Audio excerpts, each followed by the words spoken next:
And पापा को बोला कि पापा मैंने करियर डिसाइड कर लिया है। अच्छा। पापा बोले क्या? मैंने बोला मम्मी पापा को सुधारना है।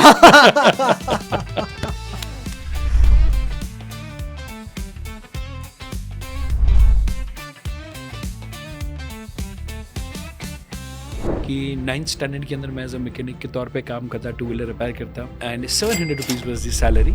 सो वहाँ से मेरी करियर की शुरुआत हुई थी।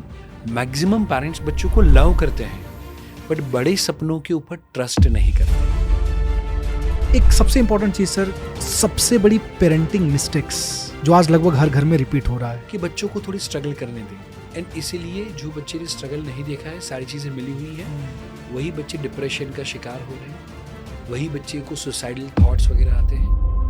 कैसे आप इसको देखते हैं कि जो ओल्ड पेरेंटिंग सिस्टम थी और जो न्यू पेरेंटिंग सिस्टम है, दोनों में अगर आप कुछ बदलाव दिखा पाए या कुछ कंपैरिजन आप बता पाए? पहले के समय में पापा को पेरेंटिंग की जरूरत भी नहीं थी, माने पापा पेरेंटिंग में ज्यादातर घरों के अंदर इन्वॉल्व नहीं थे क्योंकि बच्चों को बिगाड़ने वाले। सो जब हम कंपेयर करते हैं हमारे बच्चों को और किसी बच्चे के साथ, सो वही बच्चा यदि आपको कहे कि यार बच्ची पैदा हुई, पैसा वैसा है घर में तो डॉक्टर बनेगी, लड़का पैदा हुआ तो वो इंजीनियर बनेगा। सक्सेस से और एक ज्यादा वर्ड इंपॉर्टेंट है, दैट इज हैप्पीनेस। सो बच्चा मे बी शायद 1000 करोड़ 2000 करोड़ 5000 करोड़ कमा ले और फिर यदि वो विजय माल्या जैसा हो जाए। और इसलिए मम्मी पापा आज ये देखे कि मेरा बच्चा कौन सा काम करते वक्त सबसे ज्यादा खुश होता है। स्ट्रेस वर्ल्ड में हम लोग जी रहे हैं। कई बार अपने काम का गुस्सा लोग आपस में एक दूसरे पे निकालते हैं, तो क्या उसका इम्पैक्ट भी उनके साइकोलॉजी पे पड़ता है? तो मैं कहता हूँ दुनिया को हम देते हैं बेस्ट ऑफ यू, बट बड़े दुख की बात है परिवार को, अपने लोगों को देते हैं। कहीं ना कहीं सर मैं ये मानता हूँ कि हमको लगता है कि ये बच्चों की आदतें हैं जो बच्चों का जीवन बनाती हैं। मुझे लगता है कि जब बच्चे हो जाएं तो ये पेरेंट्स की आदतें हैं जो बच्चों का जीवन बनाती है। जो खुद तूफान है वो दुनिया को क्या किनारा दिखाए, जो अपनी लुटिया डुबा रहा हो दुनिया को क्या उबारा दिखाए। आगे बढ़ने से पहले मेरे दोस्तों इस चैनल को आप सब्सक्राइब कर लें, क्योंकि इस तरीके से बहुत पावरफुल थॉटफुल पॉडकास्ट हम आपके लिए लेके आने वाले हैं मेरे दोस्तों। और गुड न्यूज आपके लिए है कि अब हम ऑडियो वर्जन मेरे दोस्तों आप इसका सुन सकते हो स्पॉटिफाई के ऊपर हमें फॉलो करके। नमस्कार मेरे दोस्तों, नागेश्वर शो के इस पॉडकास्ट सीरीज के अंदर आज एक ऐसे सब्जेक्ट पे मैं बात करने जा रहा हूं जो रियली में बहुत इंपॉर्टेंट है। ये वो शब्द है जिसका मौका किसी भी पेरेंट्स के लिए सिर्फ एक बार जिंदगी में मिलता है। आपने बचपन में एक मुहावरा सुना कि पूत के पांव पालने में दिख जाते हैं, लेकिन मेरे दोस्तों केवल पालने में पूत के पांव नहीं, पूत बनेगा कैसे, पूत कपूत बनेगा या सुपूत बनेगा, वो डिपेंड करता है उसके पालन पोषण में भी। और जब बात पालन पोषण की हो तो एक शब्द आती है मेरे दोस्तों, वो है परवरिश, अंग्रेजी में जिसे हम पेरेंटिंग कहते हैं। अब ये सुनने में बड़ा अलग लगता है कि क्या इसके बारे में भी हमें सीखना चाहिए? क्या जो पेरेंट्स हैं उनको नहीं मालूम है? मेरे दोस्तों शायद इसका जवाब है हां। और मुझे लगता है कि ये दुनिया की सबसे महत्वपूर्ण लर्निंग है। क्यों?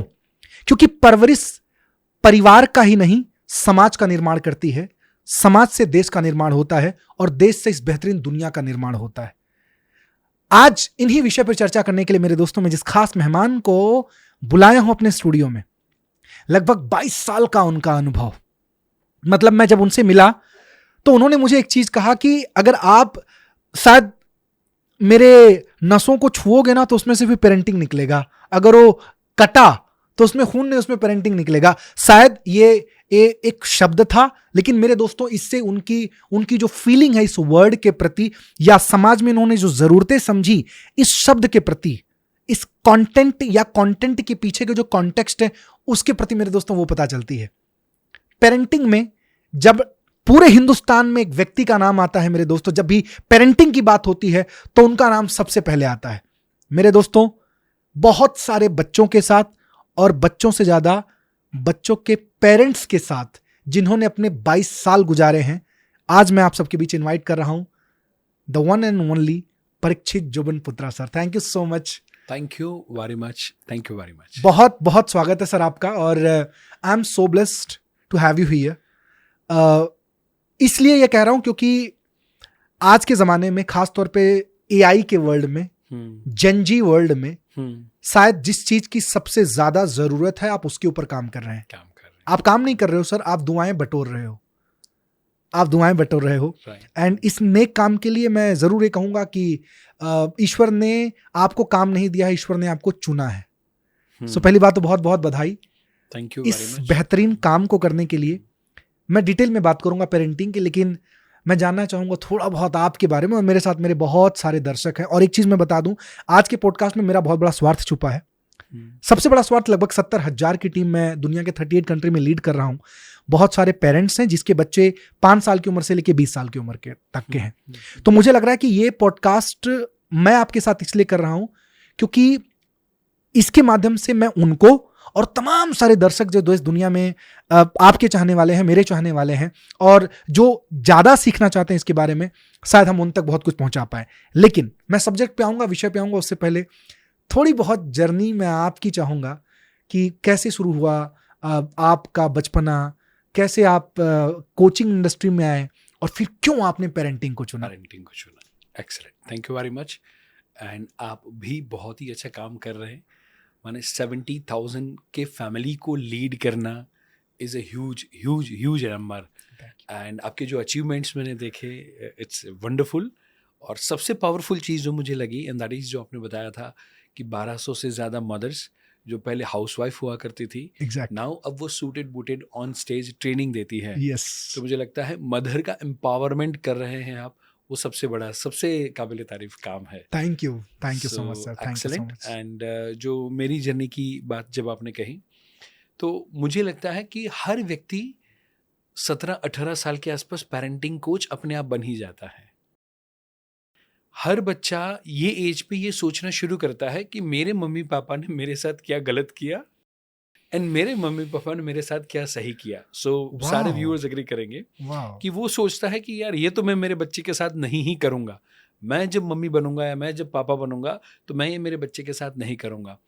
वो प्राइमरी पर्टिकुलरली एक चीज़ थी जहाँ पर मेरे मम्मी पापा के द्वारा मेरा हमेशा पॉजिटिव पेरेंटिंग किया गया था कि 9th स्टैंडर्ड के अंदर मैं एज अ मैकेनिक के तौर पे काम करता, 2 व्हीलर रिपेयर करता, and 700 rupees was the salary. वहाँ से मेरी करियर की शुरुआत हुई थी। उस समय पे आपने बड़े स्मूथली बोल दिया कि मैकेनिक का जॉब, उतनी छोटी सैलरी, और वहाँ से आपकी शुरुआत हुई। एंड इसके बावजूद आप एक वर्ड का इस्तेमाल कर रहे हो, पॉजिटिव पेरेंटिंग। माफ़ी चाहता हूँ, मैं बीच बीच में मैं रोक के कुछ पॉइंट्स मैं देना चाहूँगा कि बहुत सारे लोग आज इस बात पे शिकायत करते हैं कि हमारा बचपना ऐसा था, इसके जिम्मेदार हमारे पेरेंट्स थे, और उस चीज़ को कैरी, उस एक्सपीरियंस को कैरी करते हैं। एंड मेरे दोस्तों, पेरेंटिंग बहुत सारी चीज़ें सर ने अपने पहले लाइन में अपने इंट्रोडक्शन, इतने हम्बल इंट्रोडक्शन के साथ कंप्लीट किया। पॉजिटिव पेरेंटिंग थी, ये इनका वर्ड था, और सबसे इंपॉर्टेंट कि इनकी जर्नी कहाँ से शुरू हुई। टेक अवे प्लीज शेयर करिए। राइट। मैंने पेरेंटिंग पैसों की मोहताज नहीं होती। क्या बात। ऐसे सिचुएशन में यदि पॉजिटिव पेरेंटिंग किया जाए तो मैं कहना चाहता हूँ कि जो मेरे मम्मी पापा, स्पेसिफिकली पापा, मेरे विजन बोर्ड को देखा था 9th स्टैंडर्ड में मैंने विजन बोर्ड बनाया था। एंड जहाँ पर मे बी टीन एज में बच्चा हो तो मर्सिडीज़ और वो सारी चीज़ें रहती हैं। एंड मैंने वो विजन बोर्ड में लिखा हुआ था। एंड तब पापा टूटे फूटे स्लीपर में, पुराने कपड़ों में मर्सिडीज़ के शोरूम में गए थे। एंड उस समय पे गूगल तो था नहीं कि वहाँ से इमेज लेके प्रिंट आउट निकाले। तो पापा वहाँ पर गए, ब्रोशर वहाँ से लेकर आए। एंड जब वो शोरूम में भी एंटर हुए थे, पूरे गुजरात में एक ही शोरूम हुआ करता था, कामा का। अच्छा। एंड वहाँ पर जब गए तो उनको लगा कि भाई पीछे वर्कशॉप के लिए कोई बंदा आया है, शोरूम में आने वाला बंदा नहीं है। तो बोला नहीं, वर्कशॉप पीछे की साइड से जाना है, ये शोरूम के लिए है। तो पापा ने तब उनको जवाब दिया था कि नहीं, गाड़ी लेने के लिए ही पर्टिकुलरली आया हूँ। तो उन्होंने ऊपर से नीचे देखा, बोले किसके लिए? तो बोले हमारे लिए, एक दिन मैं और मेरा बेटा ज़रूर से गाड़ी लेने के लिए यहाँ पर आएंगे। That's awesome. ज़्यादातर जब बच्चा कोई सपना देखता है, बड़ी बात करता है, मैक्सिमम पेरेंट्स बच्चों को लव करते हैं बट बड़े सपनों के ऊपर ट्रस्ट नहीं करते। ज़्यादातर जो मैं मम्मी पापा को भी कहना चाहूँगा कि आज आपका बच्चा, आपकी जो हैसियत है ना, उससे ऊपर के ही सपने देखेगा, राइट। सो जो साइकिल वाला है तो उसका बच्चा मारुति देखेगा, मारुति है, होंडा सिटी देखेगा, होंडा सिटी है, मर्सिडीज देखेगा, मर्सिडीज है वो लिम्बोर्गिनी और फरारी और रोल्स रॉयस देखेगा, एंड जो वो है वो हेलीकॉप्टर देखेगा। एंड इसी के लिए नेक्स्ट जनरेशन को दुनिया में लाना ज़रूरी है कि जो हमारे सपने थोड़े इतर बितर हो गए हैं उसको थोड़ा सा साफ सफाई करके कोई नेक्स्ट लेवल पे ले जाने के लिए हेल्प कर पाए। सो वहाँ पर इस तरीके से लाइक पापा लेकर आए पोस्टर, एंड फिर आके मुझे कहा कि बेटा देखो इतने रुपए की गाड़ी आती है, इतना EMI आएगा, इतनी की वाइट की इनकम होगी, तो आप ये कर पाओगे। मैं वहाँ पर बोल के आया हूँ कि एक दिन मैं और बेटा ज़रूर से लेने के लिए आएंगे, राइट। तो वहाँ से काइंड ऑफ पॉजिटिविटी की, गोल सेटिंग की, वो सारी चीज़ों की शुरुआत हुई थी। क्या आप उस वक्त थे वहाँ पे या ये स्टोरी? पापा ये लेकर आए, हाँ, and then after every Sunday generally afternoon time में मैं और पापा बैठते थे क्वालिटी टाइम के लिए या स्टोरी टेलिंग के लिए। पूरे वीक जो पॉजिटिव बुक मुझे पढ़ने के लिए दी गई है वो मुझे उनके साथ शेयरिंग करना है, वो उनके अनुभव मेरे साथ शेयर करेंगे। वैसे आधा पौना घंटा हम पर्टिकुलरली या 1 घंटा हम बैठेंगे। एंड जब मैंने लास्ट संडे को ये बात बताई थी तो ये वीक में वो लेकर आए और ये संडे को उन्होंने मेरे सामने रखा। That's awesome. That's awesome. And वहाँ से फिर जो भी तो गोल एक बीज पड़ी वहाँ पे 100%। और बीज तो पड़ा ही पड़ा, बट जो पापा ने ट्रस्ट रखा ना, और पापा का और किसी व्यक्ति को बोल के आना कि एक दिन तो ऐसा होगा, फिर तो मैंने पीछे मुड़ के देखने जैसी कोई बात थी ही नहीं कि पापा ने कमिटमेंट कर दिया है तो वो पूरा करेंगे ही करेंगे। सो वहाँ से शुरुआत हुई। सो जनरली मैंने 12th स्टैंडर्ड तक एज अ मैकेनिक के तौर पे काम किया। फिर मार्केट सर्वे की जो कंपनी होती है वहाँ पर मैंने काम किया। And while I was in college I started working in standard chartered bank, credit card selling का काम मैंने किया। सो कॉलेज के साथ साथ क्योंकि मेरा पॉजिटिव पेरेंटिंग था तो 20 साल की एज पे मैंने बच्चों को मोटिवेट करना, मेमोरी टेक्निक सिखाना, वो सब शुरू किया था कॉलेज के साथ साथ पार्ट टाइम में। 2 साल काम किया एंड फिर रियलाइज़ हुआ कि यार ये तो काम कर रहे हैं, मेहनत तो कर रहे हैं, बच्चे को मोटिवेट तो कर रहे हैं, बट एक बार मम्मी ने नेगेटिव बोल दिया तो जितनी मेहनत हुई थी वो सारी गई। तो फिर वो हमने जितनी भी हवा भरी वो गुब्बारा मम्मी ने फोड़ दिया या पापा ने फोड़ दिया कि तेरे से नहीं होगा, तू रहने दे, तो 90 नहीं ला सकता, तो फेल होने वाला बच्चा है।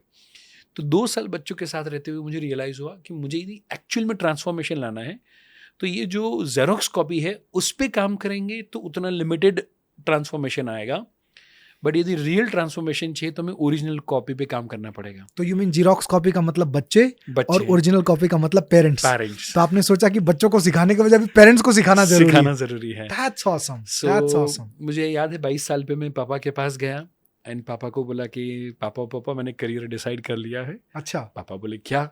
मैंने बोला मम्मी पापा को सुधारना है। तो कहीं ऐसा तो नहीं लगा कि मतलब वो अपने मम्मी पापा की बात कर रहा है? Just kidding. So yes, उन्होंने उसके लिए भी बहुत ही अच्छा पॉजिटिव सपोर्ट दिया। That's great. एंड वहाँ से फिर धीरे धीरे 1 घंटे का सेशन, 2 घंटे के सेशन, स्कूल में जाना, सोसाइटी में जाना, सोसाइटी के बाहर जो शॉपिंग एरिया रहता है, रात को सारी शॉप्स बंद हो जाएं तो वहाँ पर प्लास्टिक की चेयर्स लगा के फिर सारे सोसाइटी वालों को इकट्ठा करना, वहाँ पर बिठा के लेक्चर लेना। उस तरीके से धीरे धीरे 10 लोग, 15 लोग, 20 लोग, 25 लोग, किट्टी पार्टी हो तो वहाँ पर चले गए। वैसे करते करते 10, 15, 20 लोगों से शुरुआत हुई एंड तब से लेके अभी तक तकरीबन 1.2 मिलियन पेरेंट्स ने फिजिकल ट्रेनिंग अटेंड किया हुआ है on stage. My goodness, 1.2 million, that means 12 lakh लोग। That's great. मैं समराइज करता हूँ जिंदगी को, आपकी जर्नी जो रही है, जो टेक अवे मैं अभी तक ले रहा हूँ। पहला तो ये कि पेरेंट्स ने अब जो आप जॉब कर रहे थे, जो आपने उसका डिस्क्रिप्शन दिया, 700-900 रुपए की सैलरी, मैकेनिक का जॉब। पहली बात तो पेरेंट्स औकात के बाहर जब तक नहीं सोचेंगे तब तक उनके बच्चे नहीं सोच पाएंगे। हिंदी में बड़ा पॉपुलर वर्ड है औकात, और मेरा फेवरेट वर्ड है सरो। बराबर। सबसे बड़ी बात एक और मुझे जो गड़बड़ लगता है कि यार अभी तो तुम्हारा पढ़ने का उम्र है, बड़ा फेमस डायलॉग है पेरेंट्स का, अभी तुम कहां पैसे और काम के बारे में सोच रहे हो। लेकिन मैंने जहां तक आपको देखा कि आपने वो अनुभव जो काम वाला था वो पढ़ाई के साथ साथ बचपन में ही लेना चालू कर दिया। तो इसलिए जब आपने काम शुरू किया तब आपने शुरू से नहीं शुरू किया। और तीसरी जो सबसे महत्वपूर्ण मैं चीज देखी कि पेरेंट्स का बैकअप आप करना चाहते हो, आपकी जिंदगी है, आप इसका चुनाव कर रहे हो, हम आपके साथ खड़े हैं।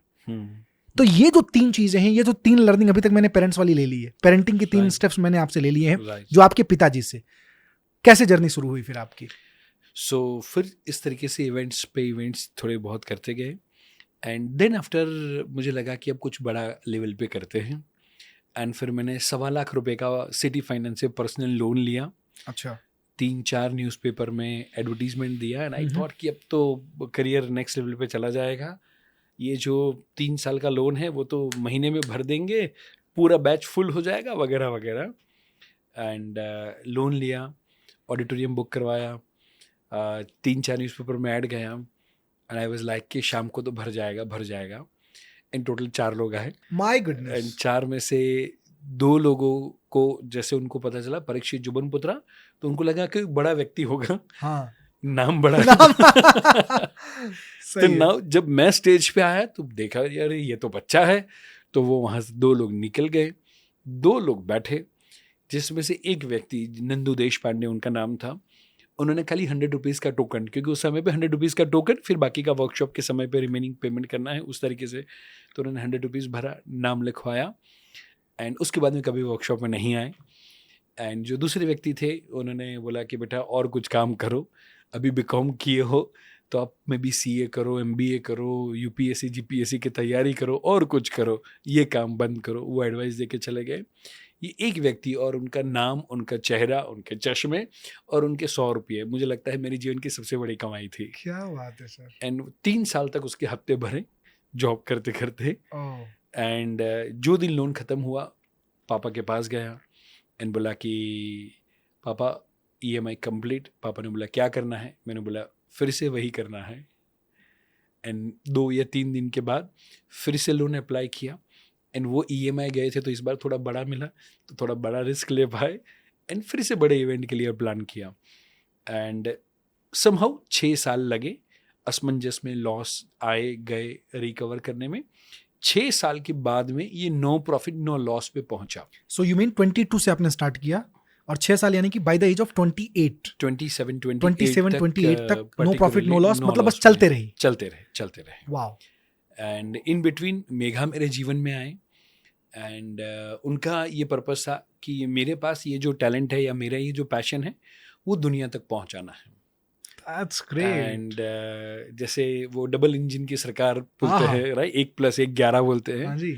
अब ये ऐसा कमाल आना शुरू हो गया, लेडी लक कहे या पॉजिटिव एनर्जी कहे या उनकी जो दुआ है वो भी कहे, वो सब साथ में मिलते हुए उन्होंने लाइक बोला कि मैं मार्केटिंग एंड फाइनेंस वगैरह सब संभालूंगी, आप ट्रेनिंग पे फोकस करो।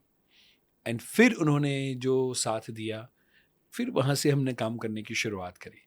सो एक ऑफिस के बाद, दूसरे के बाद, तीसरे के बाद, चौथे के बाद, 5वें ऑफिस तक हम पहुँचते गए। जो भी गोल सोचे हुए थे फाइनेंशियली या जो कुछ भी, यस वो सारे पूरे करते गए। एंड 29 की एज पे, इनफैक्ट 27 तक तो वैसा था। यस। एंड 29 की एज ही जब मर्सिडीज आया था। That's great. एंड पापा ने कहा था कि बेटे को लेकर आऊँगा, और उनका बेटा माने मेघा ही पर्टिकुलरली उनको लेकर गई थी, और वो दोनों लेकर आए थे। मुझे पता भी नहीं था कि आज मर्सिडीज आ रहा है। तो इस तरीके से माने मेरा ये मानना है कि जो पापा ने उस समय पे भी कहा था कि बेटा यदि इरादा नेक होगा ना तो ऊपर वाला साथ देगा। क्या बात है। राइट। अभी आपका प्रॉफिट हो रहा है, लॉस हो रहा है, वो मत देखो। अब देखो कि आपका इरादा क्या है, आपका इंटेंशन क्या है। ढेर सारा पैसा मिल रहा है, but if your intention is not good then वो अच्छी बात नहीं है। सो बोले कि 2 चीज, नंबर 1 कि यदि आपका इरादा नेक होगा तो ऊपर वाला साथ देगा, and number 2 God +1 is majority. God +1 is majority. माने आप जब अच्छे काम के साथ, अच्छे इंटेंशन के साथ काम कर रहे हो तो ऊपर वाला आपके साथ है, एंड जब वो आपके साथ है तो you are into the majority. भले उसके लिए पूरी दुनिया आपके अगेंस्ट में हो तो भी आप लड़ सकते हो, because you are into the majority. That's great. So God +1 is equal to majority. That's wonderful learning. जो अर्जुन के केस में था, उनके साथ लॉर्ड कृष्ण थे। सो गॉड +1 इज मेजोरिटी। जो दुर्योधन होते हैं उनको पूरी सेना चाहिए, बाकी तो हमारे पास कृष्ण आ जाए उससे बड़ी कोई चीज नहीं है। क्या बात है।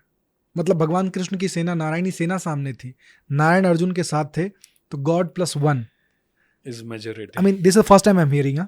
ये आपने पर्सपेक्टिव चेंज किया है, ये पर्सपेक्टिव चेंज किया सोचने का। लोगों को लगता है भीड़ मेरे साथ खड़ा है तो ही मैं बड़ा हूं, नहीं, तुम तुम्हारे साथ खड़े हो उस सोच के साथ कि तुम जो काम कर रहे हो वो निहायती नेक काम है, और जब ईश्वर तुम्हारे साथ खड़ा है तो अंतिम विजय तुम्हारी होगी, जिस तरीके से पांडवों की हुई। सर 29 के एज तक जिंदगी बिल्कुल बदल चुकी है आपकी। पेरेंट्स की जो पेरेंटिंग थी उसका असर आपके जीवन में 29 साल की उम्र तक मुझे दिखा। जब आपने पेरेंटिंग करनी चालू की, जब पेरेंटिंग के सेशंस आपने लेने चालू किए, तो आपने सबसे बड़ा शिफ्ट, सबसे बड़ा बदलाव क्या देखा लोगों के अंदर, क्या महसूस किया आपने, और ऐसा क्या फीलिंग आया कि मुझे एफर्ट बहुत ज्यादा डालना चाहिए इस पर्टिकुलर सब्जेक्ट के ऊपर?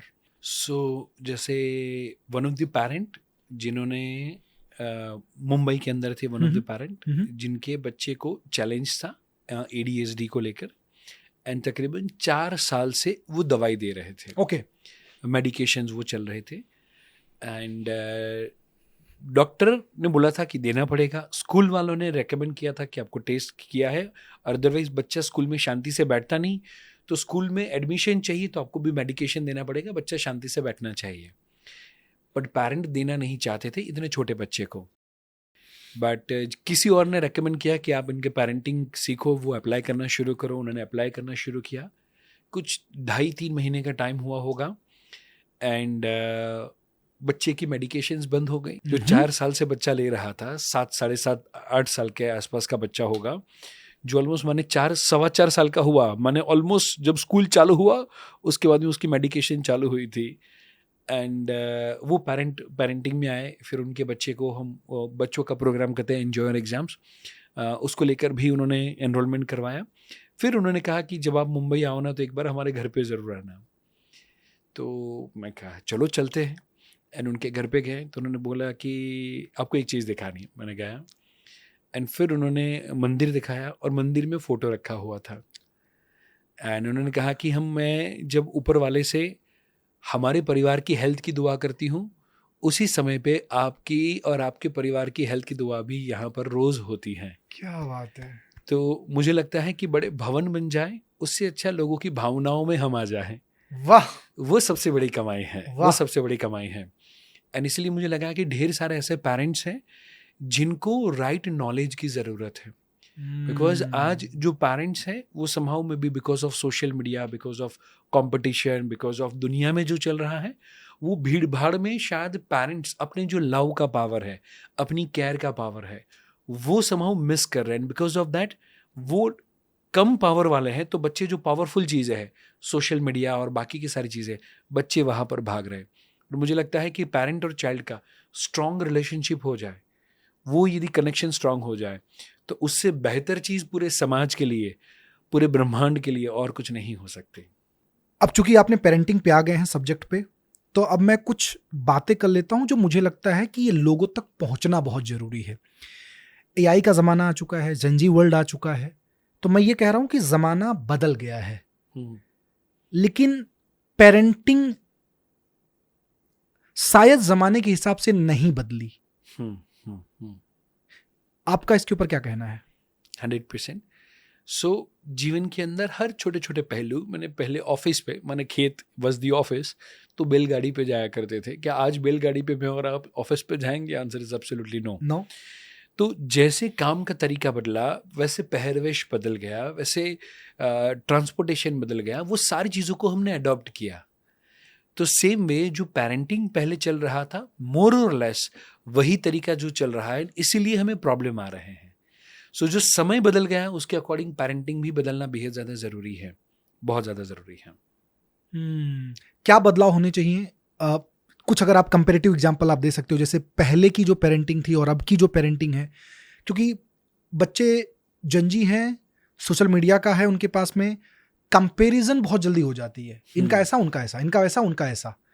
तो और मुझे जहां तक लग रहा है ना कि थोड़े, आई शुड नॉट से हाइपर एक्टिव, बट जो 15, 16, 17 साल की उम्र में एनर्जी है बच्चों का, इट्स रियली हाई। क्या कैसे आप इसको देखते हैं कि जो ओल्ड पेरेंटिंग सिस्टम थी और जो न्यू पेरेंटिंग सिस्टम है, दोनों में अगर आप कुछ बदलाव दिखा पाए या कुछ कंपैरिजन आप बता पाए, शायद you are the better person for that. Right. So पहले मे बी शायद पहले के समय में पापा को पेरेंटिंग की ज़रूरत भी नहीं थी, माने पापा पेरेंटिंग में ज़्यादातर घरों के अंदर इन्वॉल्व नहीं थे। माने बच्चा 10th स्टैंडर्ड में आ जाए या कहीं पर मिलने के लिए भी गए हो एंड कोई पूछ ले कि आपको बच्चा कौन सा स्टैंडर्ड में, तो पापा को मम्मी को पूछना पड़ेगा कि भाई अपना गोलू मोलू लोलू लालू कौन से स्टैंडर्ड में है। शायद पापा को ध्यान देने की ज़रूरत नहीं थी क्योंकि बच्चों को बिगाड़ने वाले एलिमेंट्स नहीं थे। Wow, right. सो वहां पर mummy papa was 100% stress free. Mummy को भी मे बी शायद घर के अंदर 5 6 7 8 बच्चे हैं, वो कब खा लेते थे, कब सो जाते थे, कब खेलते थे, कब होमवर्क करते थे, मम्मी को कभी भी ध्यान देने की ज़रूरत नहीं पड़ी थी। एंड इसीलिए मैं कहना चाहता हूँ जो पहले कहा जाता था and it is right now, वो है कहावत, it takes village to bring up the child. मैंने बच्चे को बड़ा करने में पूरा एक गांव चाहिए। एंड एक्चुअली वो गांव का सिस्टम उस समय पे था जो चौल एक समाज के, एक ज्ञाति के, एक लोग एक साथ में रहते थे। राइट। तो जैसे यहाँ पर अहमदाबाद में सोनी की चाल, सुथार की चाल, तो वहाँ पर सारे सुथार, वहाँ पर सारे सोनी एक साथ साथ में रह रहे थे। तो बच्चों को सराउंडिंग एनवायरनमेंट ही, उनको जो प्रोफेशन में जाना है वो कोई भी घर में जाएगा वहाँ पर वैसा मिलता था। बच्चा कोई उठा जाएगा, बच्चे को कोई व्हीकल आके एक्सीडेंट कर देगा, वैसे कोई फियर उस समय पे नहीं थे। And because of that mummy papa comparatively relax थे। बच्चा आस पड़ोस में किसी के घर पे भी खा लेगा एंड वो आंटी बोल देगी कि चिंटू ने मेरे घर पे खा लिया है। तो वो सेफ एनवायरनमेंट था बच्चों के लिए प्लस पेरेंट्स के लिए। बिगाड़ने के लिए मे बी एकता कपूर की ऐसी सीरियल है जिसमें एकता की एक भी बात ना हो। ऐसी सीरियल्स नहीं थी, ऐसी वेब सीरीज नहीं थी, मे बी सोशल मीडिया नहीं था। बच्चों को बिगाड़ने वाले बैड इन्फ्लुएंसेस ना के बराबर थे। एंड इसीलिए उस समय पे पेरेंट्स अवेयर नहीं थे तो चल गया। बट नाउ आज यदि मम्मी पापा बच्चे को एक संस्कार देते हैं, एक अच्छी चीज उसको सिखाते हैं, तो उसके सामने web series, social media, bad friends, girlfriend, boyfriend और ऐसे ढेर सारी चीज़ें हैं जो बच्चे को बिगाड़ने वाले एलिमेंट्स हैं, वो में भी 100 टाइम्स से ज़्यादा बढ़ चुके हैं। एंड इसीलिए नाउ आज पेरेंट्स को कॉन्शियसली इन्वॉल्व होना होगा टू द पेरेंटिंग। सो मुझे लगता है पेरेंटिंग लास्ट शायद 20 या 30 सालों में आया हुआ काइंड ऑफ फंक्शन है टू द फैमिली। इससे पहले शायद पेरेंटिंग नहीं होता था, वो फेरेंटिंग, पूरा फैमिली ही बच्चे की परवरिश करता था। क्या बात है। और जब से न्यूक्लियर फैमिली का न्यूक्लियर फैमिली, मम्मी पापा का अलग स्पेसिफिकली होना, तो वहाँ पर जो फैमिली का सपोर्ट था वो चला गया। इन सोशल मीडिया और ये सारी चीज़ों का बम्बार्डिंग बढ़ता गया। अच्छा, इसके ऊपर ना एक और प्रेशर, जो एक सोशल प्रेशर तो मैं समझ रहा हूँ, या सोशल मीडिया का जो सब सारी चीज़ें बच्चों को इन्फ्लुएंस कर रही हूँ तो समझ रहा हूँ, लेकिन अब चूंकि ना ऑफकोर्स बच्चे तो अग्रेसिव हैं, अब पेरेंट्स भी थोड़े अग्रेसिव हो गए हैं। शर्मा जी का बेटा ये, शर्मा जी का वो बेटा वो, बड़ी हमने इस पे एक रील सुनी है। और कहीं ना कहीं मुझे लगता है ना कि बचपन में ना कुछ ऐसे अधूरे ख्वाहिशें, कुछ अधूरे सपने, जो मतलब ये पैदा इसको किया हूं तो ये पैदा ही हुआ है मेरे अधूरे ख्वाहिशों को पूरा करने के लिए, ऐसे थॉट रहते हैं। पहली बात तो मैं 2 चीज जानना चाहूंगा, उसका बच्चों के दिमाग पे क्या असर पड़ता है, और जो पेरेंट्स हैं आप उनको क्या मैसेज देना चाहते हो इस पे? सो कई बार हम बच्चों को कंपेयर करते हैं, राइट। सो एक बार एक पापा अपने बेटे को बोल रहे, देख पूजा को, देख वो 95 लेकर आई है। हाँ। एंड तब बच्चा बोलता है, पापा पापा वो पूजा को देखता था उसके लिए तो फेल हुआ। That's great.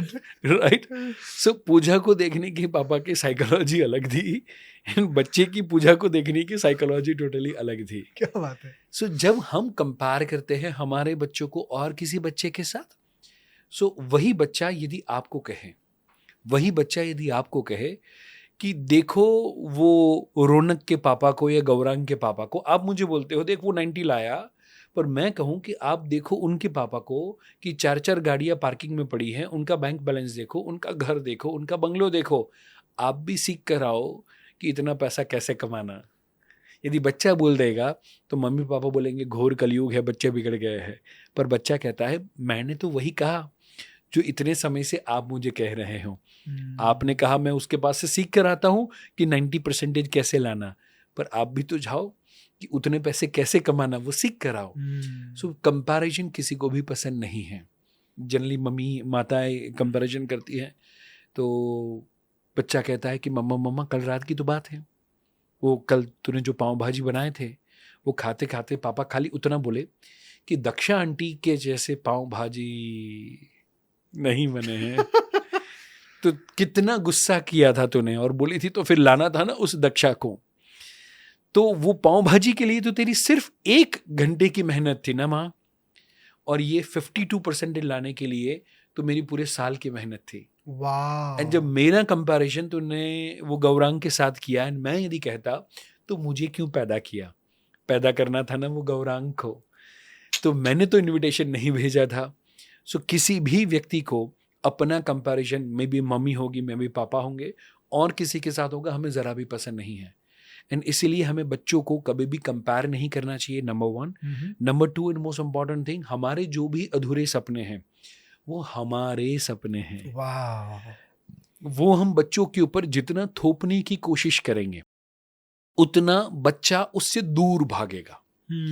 इंस्टेड हम बच्चों के साथ बच्चे जैसे बन जाए, उनके साथ खेलना, धमाल मस्ती करना, एंजॉय करना।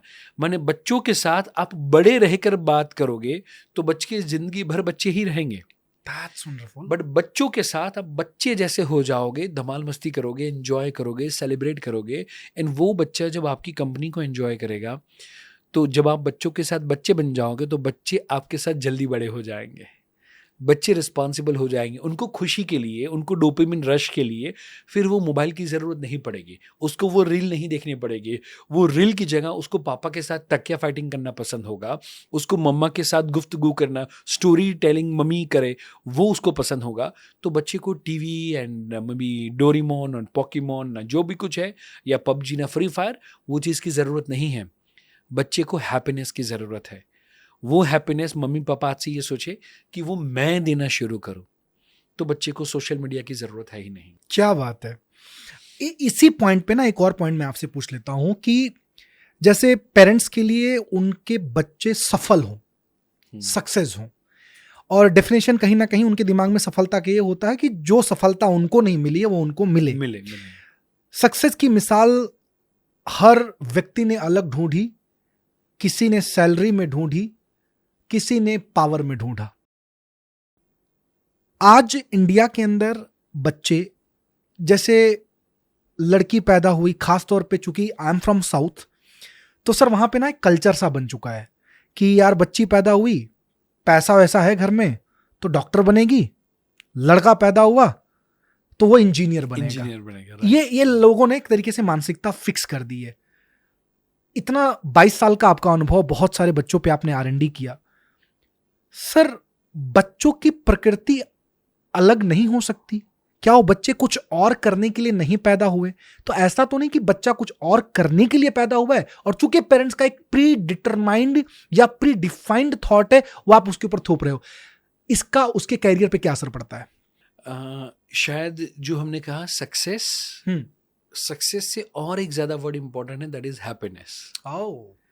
राइट। तो हर मम्मी पापा यदि ये सोचे कि मेरा बच्चा कौन से काम को हैप्पीनेस के साथ पूरा कर पाएगा, कौन से काम को अच्छे से एंजॉय कर पाएगा, यदि वहाँ पर यदि फोकस होगा ना तो बाकी की सारी चीज़ें अपने आप हो जाएगी। सो बच्चा मे बी शायद 1000 करोड़ 2000 करोड़ 5000 करोड़ कमा ले, और फिर यदि वो विजय माल्या जैसा हो जाए, उससे अच्छा भले बच्चा 1 करोड़ कमाए, मैं बोलूँ महीने का भले 1 लाख कमाए, भले 50,000 कमाए, बट वो संस्कारी हो, वो हैप्पी हो, तो वो जो सुकून होगा वो नेक्स्ट जनरेशन के अंदर पास ऑन होगा। सो सिर्फ और सिर्फ हमें बच्चों की जो सक्सेस है वहाँ पर मुझे लगता है सिर्फ और सिर्फ पैसों से नहीं तोलना चाहिए। पैसों से ऊपर आएगी that is happiness, that is संस्कार। उसके साथ यदि सक्सेस मिलेगी तो वो बाई प्रोडक्ट होगी। उसके बाद में यदि बच्चा सफल होगा ना तो वो नारायण मूर्ति जैसा बनेगा, वो सुधा मूर्ति जैसा बनेगा, वो बाहुबली जैसा बनेगा, वो अर्जुन जैसा बनेगा। एंड यदि संस्कार के बिना सफल हो गया तो वो भलाल देव जैसा बनेगा, वो दुर्योधन जैसा बनेगा। वो राजा तो बन जाएगा बट कभी खुश नहीं रह पाएगा। इसलिए देखिए आप इंद्र राजा, तो वो सफल है, स्वर्ग के राजा थे, सब कुछ सोमरस से लेके सब कुछ उनके पास है, सारी अप्सराएं उनके पास है, खुश होने के सारे कारण उनके पास है। बट क्योंकि वो इनसिक्योर है, प्रॉपरली संस्कार नहीं है, हैप्पीनेस नहीं है, तो हमेशा वो दुखी राम घूमते रहेंगे। हर वो छोटा बच्चा भी तप करने के लिए बैठेगा, ही इज इनसिक्योर है कि चलो ये बच्चे के ऊपर हमला करना है, इसका तप भंग करना है, क्योंकि ये मेरा सिंहासन लेने के लिए एक तक कर रहा है, राइट। सो नाउ मैं ये कहना चाहता हूँ, बच्चा इंद्र की तरह स्वर्ग का राजा बन जाए और दुखी राम हो, उससे अच्छा बाहुबली जैसा हो कि राजमहल में भी हो तो भी खुश हो, और यदि उससे बाहर भी निकाल दिया जाए तो जहां पर जाए वहां पर लोग उसको राजा की तरह ही ट्रीट करें। राजमहल हो तो भी राजा, और रंक की तरह जिंदगी जिए तो भी लोगों का राजा। दिल का राजा होना चाहिए, वो खुश होना चाहिए, तो बाकी सारी चीजें अपने आप आ जाएगी। और इसलिए मम्मी पापा आज ये देखे कि मेरा बच्चा कौन सा काम करते वक्त सबसे ज्यादा खुश होता है, कौन सा काम है जो समय पे बच्चा अपने आप के अस्तित्व को भूल जाता है। ओके, साइकोलॉजिकली हम इसे कहते हैं एस्केप। हर एक व्यक्ति को एक एस्केप चाहिए, राइट। एग्जाम्पल के तौर पे कोई व्यक्ति जो उसको राइट एस्केप नहीं मिला, माने राइट पैशन की, जहां पर अपने अस्तित्व को भूल जाए, मैं, मेरा नाम, मेरा शोहरत, मेरा पैसा, सब कुछ भूल जाए, वो जब तक फील्ड में नहीं मिलेगा, माने इसको कहेंगे रियल वे में पैशन, वो नहीं मिलेगा तब तक व्यसन माने व्हाट एडिक्शन के पीछे लगा रहेगा, या तो फिर नंबर 2 फैशन के पीछे लगा रहेगा।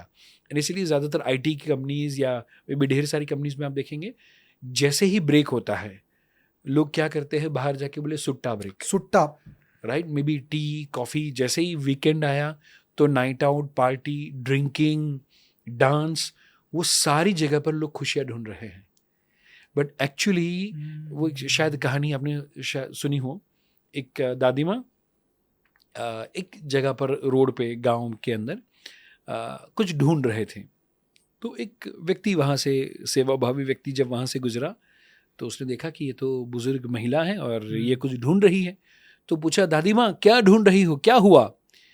तो बोले, मेरी अंगूठी खो गई है, सोने की अंगूठी खो गई है, और एक ही अंगूठी थी, एक ही गहना था और बहुत ज़रूरी है, इसलिए उसे ढूंढ रही हूँ। तो बोले, मैं आपकी मदद करता हूँ। तो वैसे करके 10-15 मिनट वो उन्होंने मदद करी। फिर जगह छोटी थी, समहाउ मिली नहीं, तो उन्होंने पूछा कि अंगूठी आपको याद है कहाँ पर गिरी थी? बोले, वो तो पीछे गिरी थी, पीछे की साइड गिरी थी। तो बोले, जहां पर गिरी थी वहां पर ढूंढनी चाहिए ना। बोले, नहीं, वहां पर अंधेरा है, तो जहां पर उजाला है वहां पर ढूंढ रही हूँ, माने जो दिख रहा है वहां पर ढूंढ रही हूँ। पर वो व्यक्ति ने कहा कि जहां पर गिरी है वहां पर ढूंढना पड़ेगा, उजाला है वहां पर ढूंढोगे तो जिंदगी भर नहीं मिलेगा। सेम वे लोग खुशी को, लोग सक्सेस को, मे बी शायद दारू की पार्टी के अंदर या सिगारेट के अंदर या नाइट आउट के अंदर या और कोई चीज़ों के अंदर ढूंढ रहे हैं। जो शाइनिंग ऑब्जेक्ट है, जहाँ पर लाइट है, जो डिस्कोथेक है, जो पब है, वहाँ पर ढूंढ रहे हैं। बट एक्चुअली उनकी जो खुशी खोई हुई है वो अंधेरे में, माने अकेलेपन में, सॉलिट्यूड के अंदर, मेडिटेशन के अंदर या अपने पैशन के अंदर, जहाँ पर दिन हो या रात हो, लाइट हो या अंधेरा हो, उसको कोई फ़र्क नहीं पड़ता। वो काम बच्चा 24 घंटे करे तो भी उसके चेहरे पे सुकून और शांति मिले।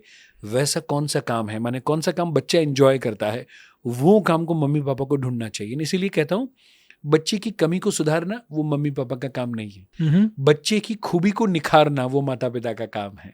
वाह। सो बच्चा मैथ्स में कमजोर है तो मम्मी पापा क्या करेंगे, मैथ्स के पीछे बम्बार्डिंग करेंगे कि मैथ्स के ट्यूशन लगा देंगे, मैथ्स सुधार कर ले, ये कर लो, वो कर लो, राइट। इंस्टेड हमें क्या करना चाहिए, बच्चा ड्राइंग में पावरफुल है तो बच्चे के मैथ्स के ट्यूशन नहीं होने चाहिए, ड्राइंग के 2 ट्यूशन लगने चाहिए।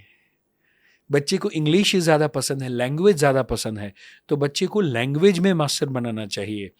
तो मे बी शायद शेक्सपियर हो, उसको यदि मैथमेटिक्स कम आती हो तो दुनिया नहीं पूछेगी, क्या बात है, कि आपको 2+2 क्या होता है।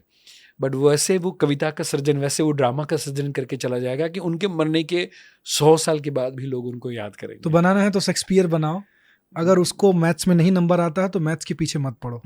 And that's a biggest learning for every parents. Sir, जो मैं कंक्लूड करने की कोशिश करूंगा, आपकी जो बातें आपने बोला, और रियली में दैट इज वेरी लॉजिकल। अगर बिकॉज हर व्यक्ति की एक अलग डिजाइन है, हर व्यक्ति का अलग अपना एक पैटर्न है। पेरेंट्स अपने पैटर्न के हिसाब से बच्चों को चेंज करने की कोशिश कर रहे हैं, लेकिन अगर आप वो करोगे तो हिंदी में एक शब्द विरोधाभास, जब आप सामने वाली कोई एनर्जी है और जब आप उसके ऑपोजिट एनर्जी लगाते हो तो ऑब्वियस है, हो सकता है कि थोड़े समय तक के लिए वो स्प्रिंग की तरह दब जाए, जब तक बच्चा तुम्हारे कंट्रोल में नहीं है। हो सकता है दबाते दबाते उसकी एक आदत सी भी पड़ जाए। लेकिन जो आपने एक बहुत अच्छा वर्ड इस्तेमाल किया, मैं उसको रिलेट कर पा रहा हूं, because again I am from corporate, मैंने इंजीनियरिंग किया है, मैं अपने इंजीनियरिंग के दोस्तों को विजुअलाइज कर रहा था, मैं अपने MBA के दोस्तों को विजुअलाइज कर रहा था। वो स्प्रिंग दबी है, उसका पैशन बाद में व्यसन के रूप में कन्वर्ट हो जाता है 100%। And there you don't have any control, because अब वो उम्र पास हो चुकी है जहां पे आप पेरेंटिंग कर पाओ। सही है। और फिर पेरेंट्स चिल्लाना चालू कर देते हैं कि बच्चा हमारे कंट्रोल में नहीं है। है। जब तुम्हारे कंट्रोल में था तब तुमने उसको कुछ और कंट्रोल करना सिखाने की कोशिश की, इसीलिए शायद आज तुम्हारे कंट्रोल में नहीं है। That's wonderful, that's wonderful. तो बचपने की जो परवरिश है, उसकी जो आदतें हैं, इसका इंपैक्ट व्यक्ति चाहे जितना बड़ा हो जाए, चाहे जिस मर्जी उस पोजीशन पे पहुंच जाए, उसके साथ हमेशा रहती है 100%। एंड इसलिए आप देखेंगे कि जो व्यक्ति ने बचपन के अंदर बहुत ज़्यादा स्ट्रगल देखी या पैसों का अभाव देखा, अब मैं दूसरे तरीके से कहूँ तो 18 या 20 साल तक सॉफ्टवेयर का प्रोग्रामिंग होगा, या गाड़ी फैक्ट्री में है तब तक वो बनेगी। अब फैक्ट्री के बाहर आ गए, शोरूम के बाहर आ गए, अब थोड़ा बहुत मॉडिफिकेशन होगा, बट क्या पूरा इंजन चेंज करेंगे? Answer is absolutely no. So now बच्चा 18 या 20 साल तक वो फैक्ट्री के अंदर है। तो इसीलिए कोई व्यक्ति जिसने बहुत ज़्यादा स्ट्रगल देखी, अब वही व्यक्ति बड़ा हो गया, बहुत ज़्यादा सक्सेसफुल हो गया, बहुत पैसे आ गए, उसके बाद में वो अपने पीछे कभी खर्च नहीं कर पाएगा, अपने बच्चों के पीछे कर देगा, स्टाफ के पीछे कर देगा, समाज में हज़ारों लाखों करोड़ों रुपए का दान दे देगा, बट उसको बोला जाए कि भाई अब ये 1 करोड़ की घड़ी पहनो, तो नहीं, मेरे से नहीं पहनी जाएगी। बहुत लोग कहते हैं वो बेटा जो है वो उसका पहनता होगा, क्योंकि उसने बचपन में पैसों का सॉफ्टवेयर प्रोग्रामिंग हुआ है। ये एक एग्जाम्पल था। अब नाउ वही बच्चे को बचपन में प्यार नहीं मिला है, तो वो चीज़ भी परमानेंट हो जाएगी। प्यार मिला है, पॉजिटिविटी मिली है, अच्छी फैमिली वैल्यूज़ मिली है, मम्मी पापा के साथ बातें करना, मे बी धमाल मस्ती करना, वो सब कुछ मिला हुआ है, तो वो बच्चा भी नेक्स्ट जनरेशन जब आएगी, उसके घर पे बच्चा आएगा, तो वो भी वो सेम चीज़ रिपीट करेगा। एंड इसलिए कहता हूँ, जब आप राइट पेरेंटिंग करते हो, you are not just changing the one generation, you are changing the generation after generation after generation, you are changing the DNA of your next generation. Sir, अब चूंकि आपने बोला वो नेक्स्ट जनरेशन में transfer होता है, वो जो चीज़ें बचपन में देखता है अपने पेरेंट्स के अंदर, वो चीज़ें उसके लिए एक ब्लूप्रिंट से बन जाती है। एक सवाल है, स्ट्रेस वर्ल्ड में हम लोग जी रहे हैं और महंगाई जिस तरीके से दम घोट रही है लोगों का, लोग बड़े फ्रस्ट्रेटेड है। कई बार अपने काम का गुस्सा लोग आपस में एक दूसरे पे निकालते हैं, और उसके बाद कभी कभी बच्चों पे भी। क्या आप आज के पेरेंट्स का जो स्ट्रेस जो एक दूसरे पे निकालते हैं, और वो बच्चे जो देख रहे हैं, चूंकि बच्चे बहुत तेज हैं, उनका दिमाग बहुत तेज है, बहुत शार्प है, एनर्जी बहुत हाई है उनकी, तो क्या उसका इम्पैक्ट भी उनके साइकोलॉजी पे पड़ता है, और लॉन्ग टर्म पे इसका क्या नुकसान होता है? सो यहाँ पर जो भी ऐसे पेरेंट्स हैं, उनको पहली चीज़ कहना चाहता हूँ, हम पूरी दुनिया को बेस्ट ऑफ यू देते हैं। Best of you, right. So जैसे हम अभी शूटिंग कर रहे हैं, तो हम बेस्ट ऑफ द बेस्ट कपड़े में रहेंगे, ऑफिस पे आएंगे, क्लाइंट को मिलेंगे, तो हम क्या करते हैं? मैंने पैजामे में चले जाएंगे? Answer is absolutely no. हम फोकस करेंगे कि बेस्ट ऑफ द बेस्ट पैर हो, बेस्ट ऑफ द बेस्ट कपड़े हो, best of the best preparation हो, प्रेजेंटेशन हो, उसके बाद में हम क्लाइंट को मिलने के लिए जाएंगे। तो मैं कहता हूँ, दुनिया को हम देते हैं बेस्ट ऑफ यू, बट बड़े दुख की बात है, परिवार को, अपने लोगों को देते हैं रेस्ट ऑफ यू। माने जो कुछ पूरी दुनिया को एनर्जी देने के बाद थका हारा बंदा, माने घर पे जाने के बाद वो सोफे पे बैठेगा, 3 सिरहाने रखेगा और बोलेगा अब मेरे लिए पानी लाओ, अब मेरे लिए चाय लाओ, वो थक हार के घर पे जाता है। मेरा ये मानना है, कुछ लोग हैं जो रेस्ट ऑफ यू भी नहीं, वर्स्ट ऑफ यू देते हैं।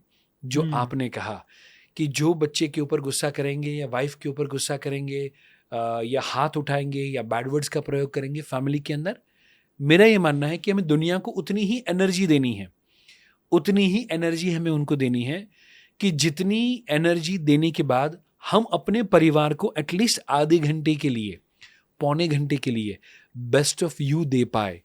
उतनी एनर्जी के साथ हमें घर पे जाना चाहिए.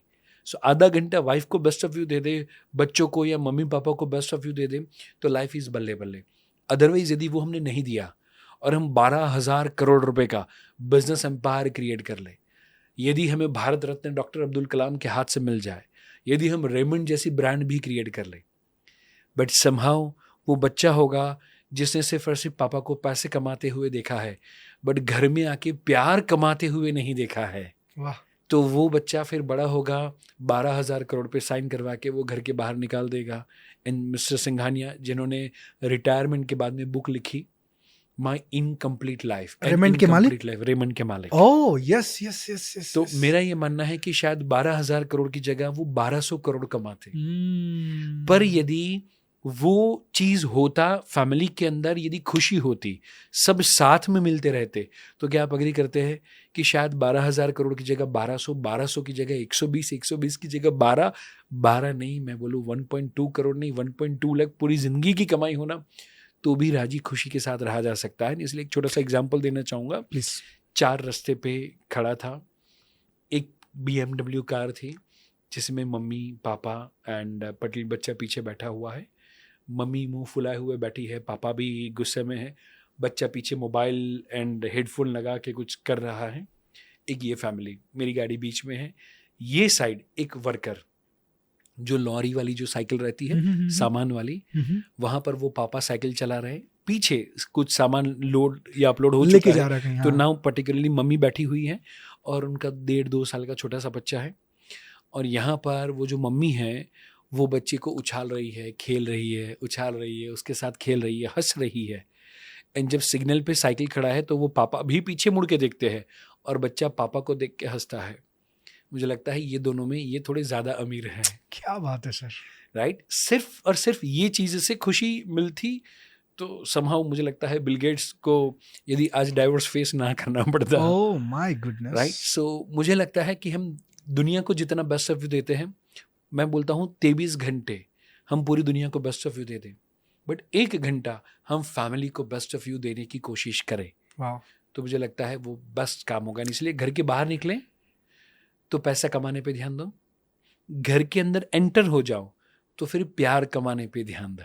और जब प्यार कमाओगे तभी परिवार कमाओगे. तभी. Lovely lovely. और बिल्कुल बिल्कुल सर सही कि एक ने लिखा था कि जो खुद तूफान में हो वो दुनिया को क्या किनारा दिखाए, जो खुद तूफान में हो वो दुनिया को क्या किनारा दिखाए, जो अपनी लुटिया डुबा रहा हो दुनिया को क्या उबारा दिखाए.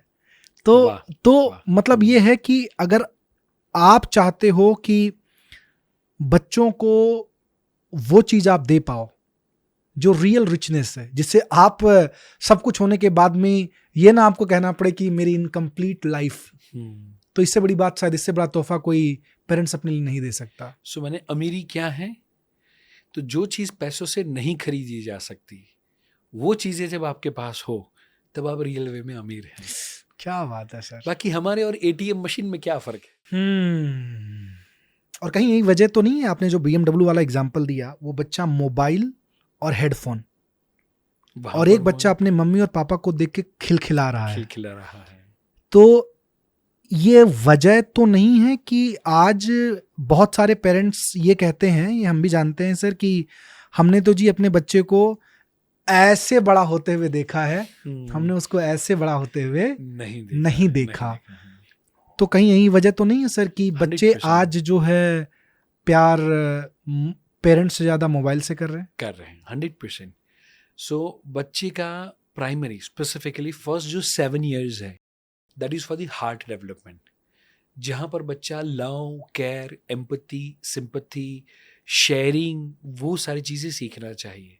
First 7 years and that is for the heart development. वो यदि अच्छे से हो जाए, माने बच्चे के अंदर जेलसी ना हो, बच्चे के अंदर शेयरिंग की भावना हो, माने 4 साल का, 5 साल का, 6 साल का बच्चा है, उसको यदि हम मम्मी पापा का लव एंड केयर मिला है, ढेर सारा होलसेल में टाइम मिला हुआ है, तो गारंटी के साथ वो घर पे दूसरा कोई बच्चा आएगा, छोटा बच्चा, एंड जब उसको मम्मी पापा खिलाएंगे या उसका कोई टॉय बोलेंगे कि बेटा आप ये टॉय भाई को या बहन को दो, तो वो खुशी खुशी दे देगा जब वो दिल से भरा हुआ है. तो एंड इसीलिए आज मैं आपको कहूँ जब भी हमें किसी व्यक्ति से रियल प्यार होता है तो वो व्यक्ति को हम बाबू, शोना, मोना ये सब चाइल्डिश नामों से बुलाते हैं। एंड नंबर 2, वो व्यक्ति के साथ हम बचकानी ही बातें करते हैं। That is the parameter of true love. Sorry, that is the parameter of true love. And वो बच्चे ने पहले 7 साल में ही महंगी स्कूल, महंगे टॉय, महंगी सारी लग्जरी फैसिलिटी वो देखी, बट वो कनेक्शन नहीं देखा। तो समहाउ बच्चा पूरी जिंदगी सिर्फ और सिर्फ मनी माइंडेड होता रहेगा, मटीरियलिस्टिक वर्ल्ड के अंदर ही वो खुशियों को ढूंढता रहेगा। एंड इसीलिए पहले 7 साल मैंने और मेघा ने ये ट्राई भी किया कि हमने हमारा 70% से ज़्यादा बिजनेस मैंने बंद किया। जो हम पहले ट्रैवलिंग करते थे, पहले इवेंट्स करते थे, 7 साल 8 साल के अंदर मेरा जिम भी बंद हुआ, इसलिए थोड़ा सा मेरा प्रोग्रेस यहाँ पर भी दिख रहा है। पर मैंने वो सारी चीज़ें बंद करी। एंड मैक्सिमम टाइम मैंने सोचा 1 घंटा जिम में जाऊँ, उससे अच्छा वो 1 घंटा मैं अध्याय के साथ धमाल मस्ती करूँ, उसको लेकर मैं वॉक पर जाऊँ, उसको लेकर मैं नेचर में जाऊँ। तो मेरा बेटा अभी 7 साल का है और उसका बद्रीनाथ, केदारनाथ वगैरह 4 बार अभी तक कंप्लीट हो चुका है। That's great. राइट। सो लोग ज़्यादातर 60 के बाद एक बार भी यदि जाए तो वो खुश नसीब मानते हैं। और 7 साल की उम्र में आपने उसका 4 बार कंप्लीट किया। तो मुझे लगता है कि बाबा ने बुलाया है, तो इसीलिए टचवुड हम वहाँ पर जा पाते हैं। सो मुझे लगता है not us but the divine energy जो हमें वहाँ पर बुला रही है। सो वेरी फर्स्ट थिंग, उसके साथ में भी ट्रैकिंग पे जाना, जंगल पे जाना, पहाड़ों पे जाना, वो उतना ज़्यादा हमने होलसेल में किया हुआ है। एंड बिकॉज ऑफ दैट हमने बिजनेस, जब हम हमारे करियर के एक्सट्रीमली पीक पे थे, तब सारी चीज़ें हमने वाइंड अप करके 70% करके 30% मैंने स्टाफ, ऑफिस, घर का खर्चा मिनिमम चलाने के लिए जितना हो उतना ही हमने काम किया। एंड नाउ अब वो जब 7 years का हो गया, नाउ हार्ट उसका डेवलप हो गया, अब पर्टिकुलरली हमने फिर से काम को रीस्टार्ट किया हुआ है। सो नाउ 7 years, पहले बच्चों को love, time, care, sympathy, may be mummy papa, may be दादा दादी, कोई ना कोई व्यक्ति से जो उसका प्राइमरी केयर गिवर है, उससे रोज अटेंशन मिलना चाहिए, रोज अनकंडीशनल लव बच्चे को वहां पर फील होना चाहिए। Not with the screen, not with the mobile, but वैसा कोई भी मम्मी पापा, दादा दादी, नैनी भी यदि हम रखते हैं तो उसको सर्वेंट की तरह नहीं, उसको फैमिली मेंबर की तरह ट्रीट करे, कि बच्चा उसको रिस्पेक्टफुली बुलाए। अभी mummy papa nowadays modern life में ये प्रॉब्लम क्या होता है कि वो नैनी रखी हुई है, अब ना उसको एज ए सर्वेंट के तौर पे, या वो केयर टेकर है, केयर गिवर नहीं, केयर टेकर है, उस तरीके से ही हम यदि ट्रीटमेंट देते हैं तो बच्चा अपने से बड़े वाले व्यक्ति को रिस्पेक्ट देना वो तो अभी देख ही नहीं रहा है, क्योंकि उसका मैक्सिमम टाइम या तो नैनी के साथ, या तो टीवी के साथ, या तो फिर मोबाइल के साथ जा रहा है। वहाँ पर किसी को रिस्पेक्ट देने की उसकी ज़रूरत ही नहीं है। एंड नाउ अब यही बच्चा जब बड़ा हो जाएगा, जब नैनी भी नहीं होगी, कोई भी नहीं होगा, यही बच्चा मम्मी पापा के साथ डिसरिस्पेक्टफुली बात करेगा, क्योंकि वो पहले 7 साल के अंदर लव, केयर, रिस्पेक्ट, वो वाले जो पैरामीटर्स थे वो नर्चर या डेवलप हुए ही नहीं। उसके जगह कुछ और डेवलप कर दिया आपने। और कुछ और मजे वाली बात सर ये भी है ना कि उसमें आज नैनी के साथ जिस लैंग्वेज में बात कर रहा है, माफ करना कल तुम्हारे साथ भी आ सकता है, सेम होगा, सेम रिपीट होगा। करेक्ट। एंड इसीलिए पहले 7 साल हार्ट पे मम्मी पापा फोकस करें। दोनों वर्किंग है तो क्या करना चाहिए, मैं कह रहा हूँ दोनों वर्किंग रहे, नो वरीज, पर शाम को 7 बजे जब आप घर पे आ जाओ, क्या तब हम मोबाइल को साइड पे रख सकते हैं, तब हम दुनिया का टेंशन साइड पे रख सकते हैं, तब हम मे बी सासू माँ ने क्या बोला, ऑफिस में क्या हुआ, वो सारी चीज़ों को साइड पे रखते हुए क्या 2 घंटा बच्चे के साथ आप रह सकते हैं? तब फिर कुकिंग का काम, ना फलाना काम, ना ढिम का काम, वो फिर आप और किसी से करवा लो, क्योंकि अब दोनों वर्किंग हो, पूरे दिन नहीं दे पाए, एटलीस्ट मैं कहता हूँ मम्मी का 2 घंटा मिले और पापा का आधा से 1 घंटा मिले। क्या हम वो कर सकते हैं? जैसे मैं और मेघा भी मेरे बिजनेस में फुल्ली इन्वॉल्व हैं, तो हमने क्या किया कि मॉर्निंग टाइम उनका ज़्यादा ऑक्यूपाइड रहता है घर के सारे काम निपटाने में, सभी लोगों का चेक करना, क्योंकि उनको फिर ऑफिस पे जल्दी जाना है। सो नाउ उस समय पे अध्याय को उठाना, उसको नहलाना, उसको तैयार करना, उसको स्कूल पे लिए छोड़ना, that is my responsibility. That's great, right. तो वो समय पे मम्मा वो सारे काम निपटाए, तो वहाँ पर एज अ फादर के तौर पे मैं उसके साथ हूँ। अब नाउ मम्मा मॉर्निंग से बिजी है टू दी फैमिली, नाउ उसके बाद में वो ऑफिस के काम में है, उसके बाद में उसको ट्यूशन हो, या स्पोर्ट्स हो या कोई एक्टिविटी हो, कहीं पे उसको कुछ एक्सप्लोर करना हो, वो सारी चीज़ों में मम्मी बिजी है. सो ना मम्मी को अब टाइम नहीं मिला है खुद के लिए.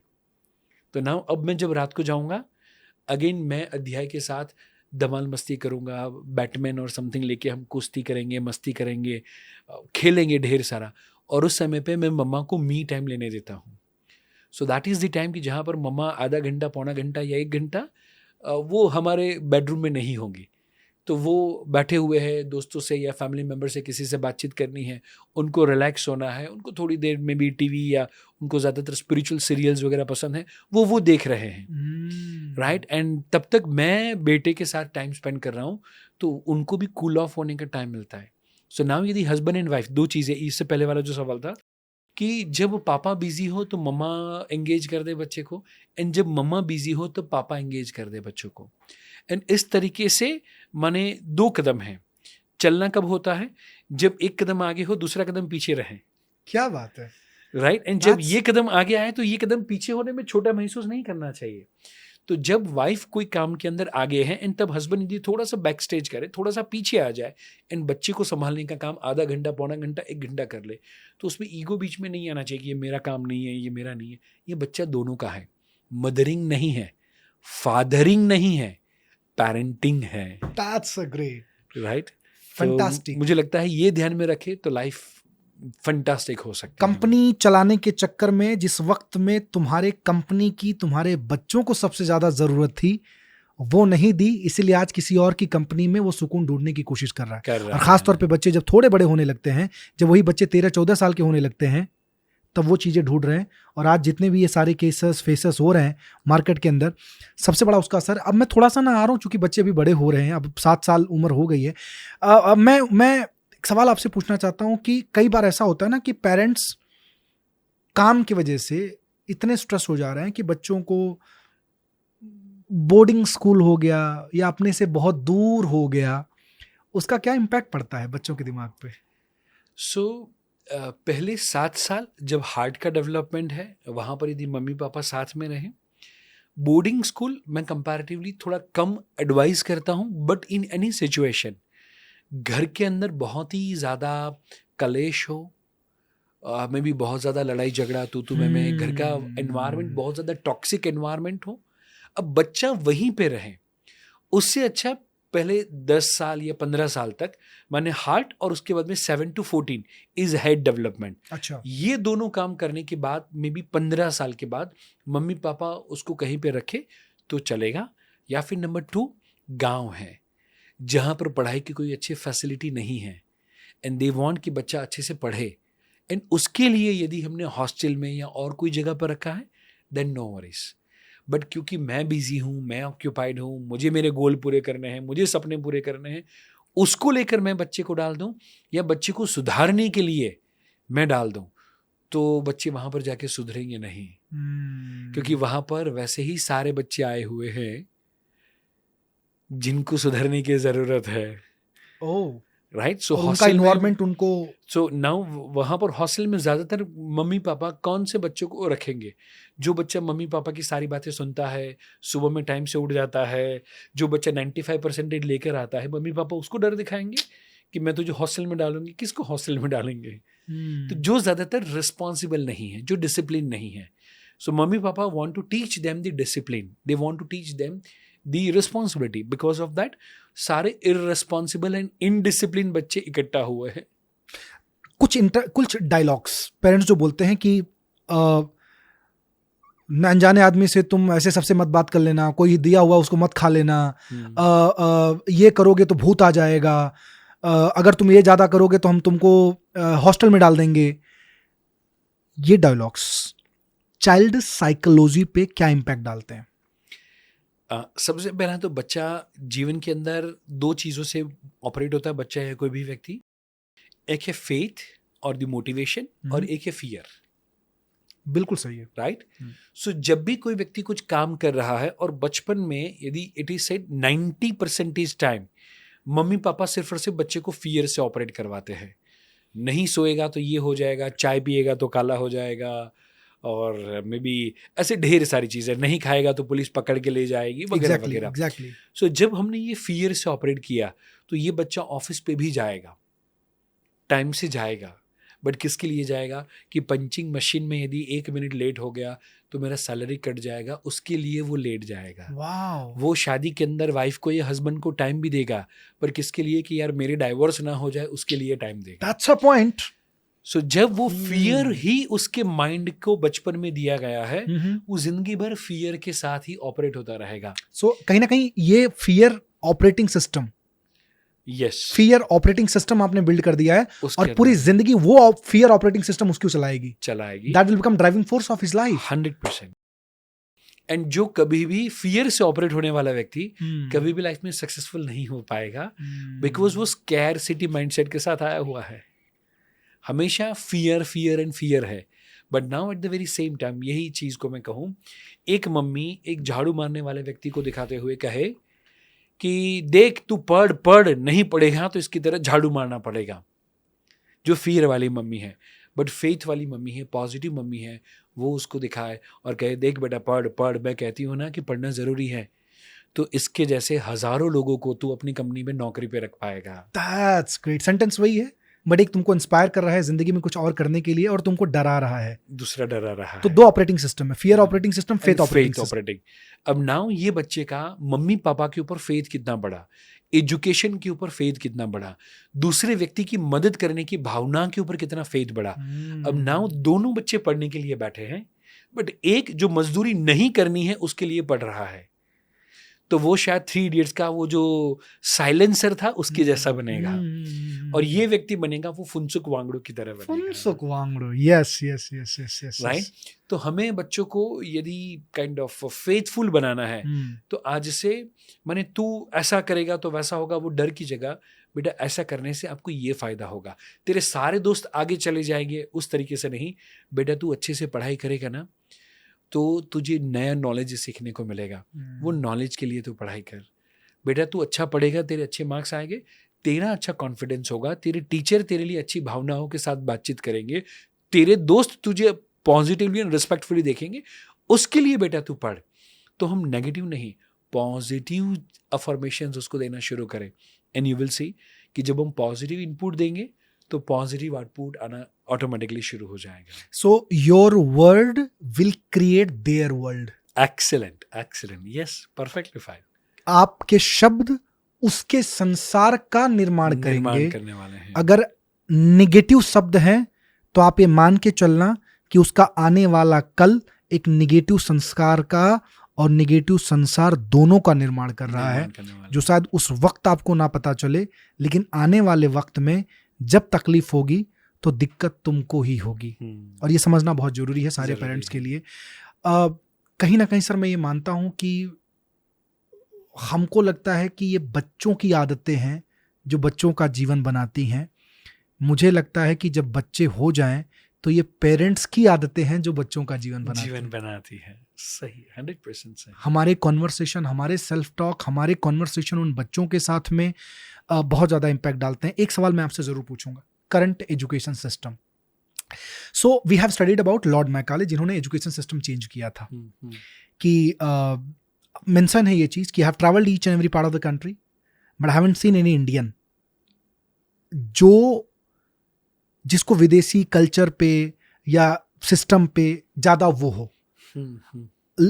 रानी विक्टोरिया ने उनसे कहा कि अगर तुम इंडिया को अपने कब्जे में करना चाहते हो, बदलना चाहते हो, तो तुम्हें इंडिया का एजुकेशन सिस्टम बदलना पड़ेगा। सीधा सवाल मेरा आपसे पूछूंगा सर, चूंकि आप इतना R&D किए हो और आपने एंजॉय और एग्जाम्स ऐसे बहुत सारी किताबें बच्चों के लिए भी लिखी हैं, आज के एजुकेशन सिस्टम का क्या साइकोलॉजिकल इम्पैक्ट बच्चों पे पड़ रहा है और क्या हमें उसे बदलने की ज़रूरत है? इनफैक्ट उसके ऊपर NEP 2020 न्यू एजुकेशन पॉलिसी अब आ चुका है। अब धीरे धीरे वो इम्प्लीमेंटेशन में है, एंड जहाँ पर ढेर सारे पॉजिटिव चेंजेस किए गए हैं। सो वो यदि इम्प्लीमेंट होगा तो जो भी अभी तक के जो काइंड ऑफ माइनसेस थे एजुकेशन के, पॉसिबल हो वो सारे के सारे निकाल दिए गए हैं अब। बट यहाँ पर मैं कहना चाहता हूँ, and that is about the mindset of the parent.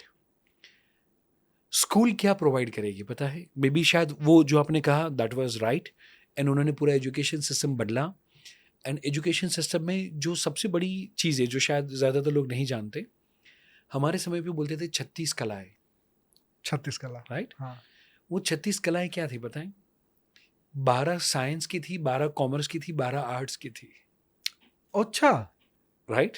So science, commerce and arts integratedly हर बच्चे को तीनों चीज़ें सीखनी थी। एंड नाउ साइंस क्या है, मैं यदि पूछूं तो साइंस की शुरुआत होती है प्रश्न से, राइट? साइंस वाला व्यक्ति प्रश्न पूछेगा कि ये व्यक्ति जो बोल रहा है ये मैं पूरी दुनिया तक कैसे पहुंचा सकता हूं, ये आवाज को बेस्ट क्वालिटी एज रियल मैं कैसे रिकॉर्ड कर सकता हूं, ये जो बात हो रही है वो दुनिया तक मैं इंटरनेट के माध्यम से कैसे फैला सकता हूं। तो जो स्क्रीन का है, जो गाड़ी है, जो चेयर है, ये जो मटेरियल है, ये सारा बनाया किसने? साइंस ने बनाया, राइट? अब नाउ साइंस वाला व्यक्ति ये मटेरियल दिन रात जाग के बना लेगा, बट कॉमर्स वाला उसको बेच के करोड़पति होगा। बिल्कुल सही बात है, कॉमर्स वाला कुछ बनाएगा नहीं, कुछ बनाएगा नहीं। उसके पास कमर्शियल माइंड है, वो ये सोचेगा कि ये जो वीडियो बना उसको मैं कौन से प्लेटफॉर्म पे लेके जाऊं, उसको मैं कैसे मोनेटाइज करूं, इससे ब्रांड को कैसे फायदा हो, उसे कैसे पॉडकास्टर को फायदा हो, ताकि वो ज्यादा से ज्यादा कंटेंट मेरे लिए क्रिएट करें। बिल्कुल सही बात है। तो वो कमर्शियल ब्रेन है। एंड नाउ मजे की बात क्या है पता है? ये दोनों काम करते हुए किसी का फैक्ट्री में पैसा बने, किसी का बेच के पैसा बने, उसके बाद में जब पैसा आए तो खर्च हमेशा आर्ट्स में ही होता है। Wow.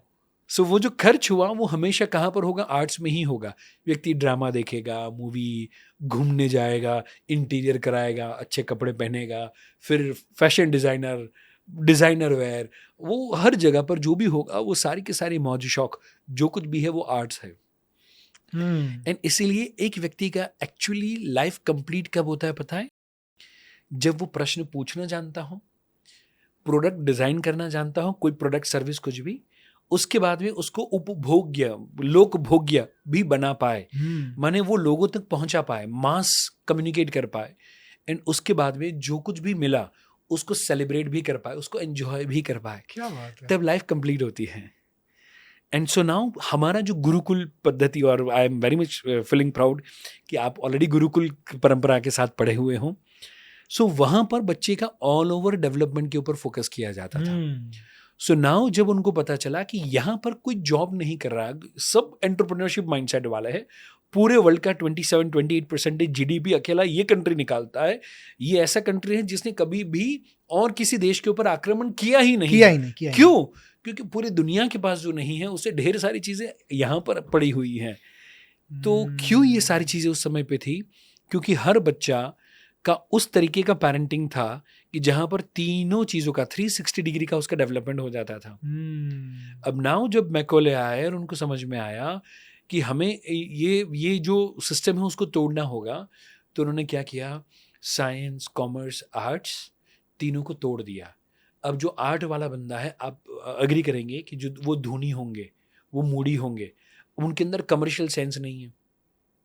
And because of that ज़्यादातर आर्टिस्ट एक समय पे सक्सेसफुल हो जाते हैं, but end of the life उनके पास पैसा भी नहीं होता, और उनके पास मे बी शायद राजेश खन्ना से लेके ढेर सारे लोग, बिल्कुल सही बात, मे बी माइकल जैक्सन से लेके पैसे कमा लेते, बट वो संभाल नहीं पाते क्योंकि कमर्शियल ब्रेन डेवलप नहीं हुआ।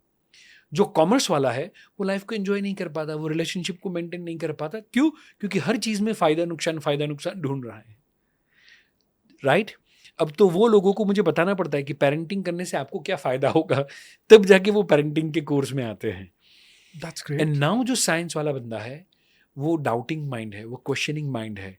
अब वो अकेला वैसा ही पोर्शन यदि डेवलप हुआ है माइंड का, तो वो घर के अंदर भी क्वेश्चन वाला है, डाउट वाला है, शंका कुशंका करने वाला है।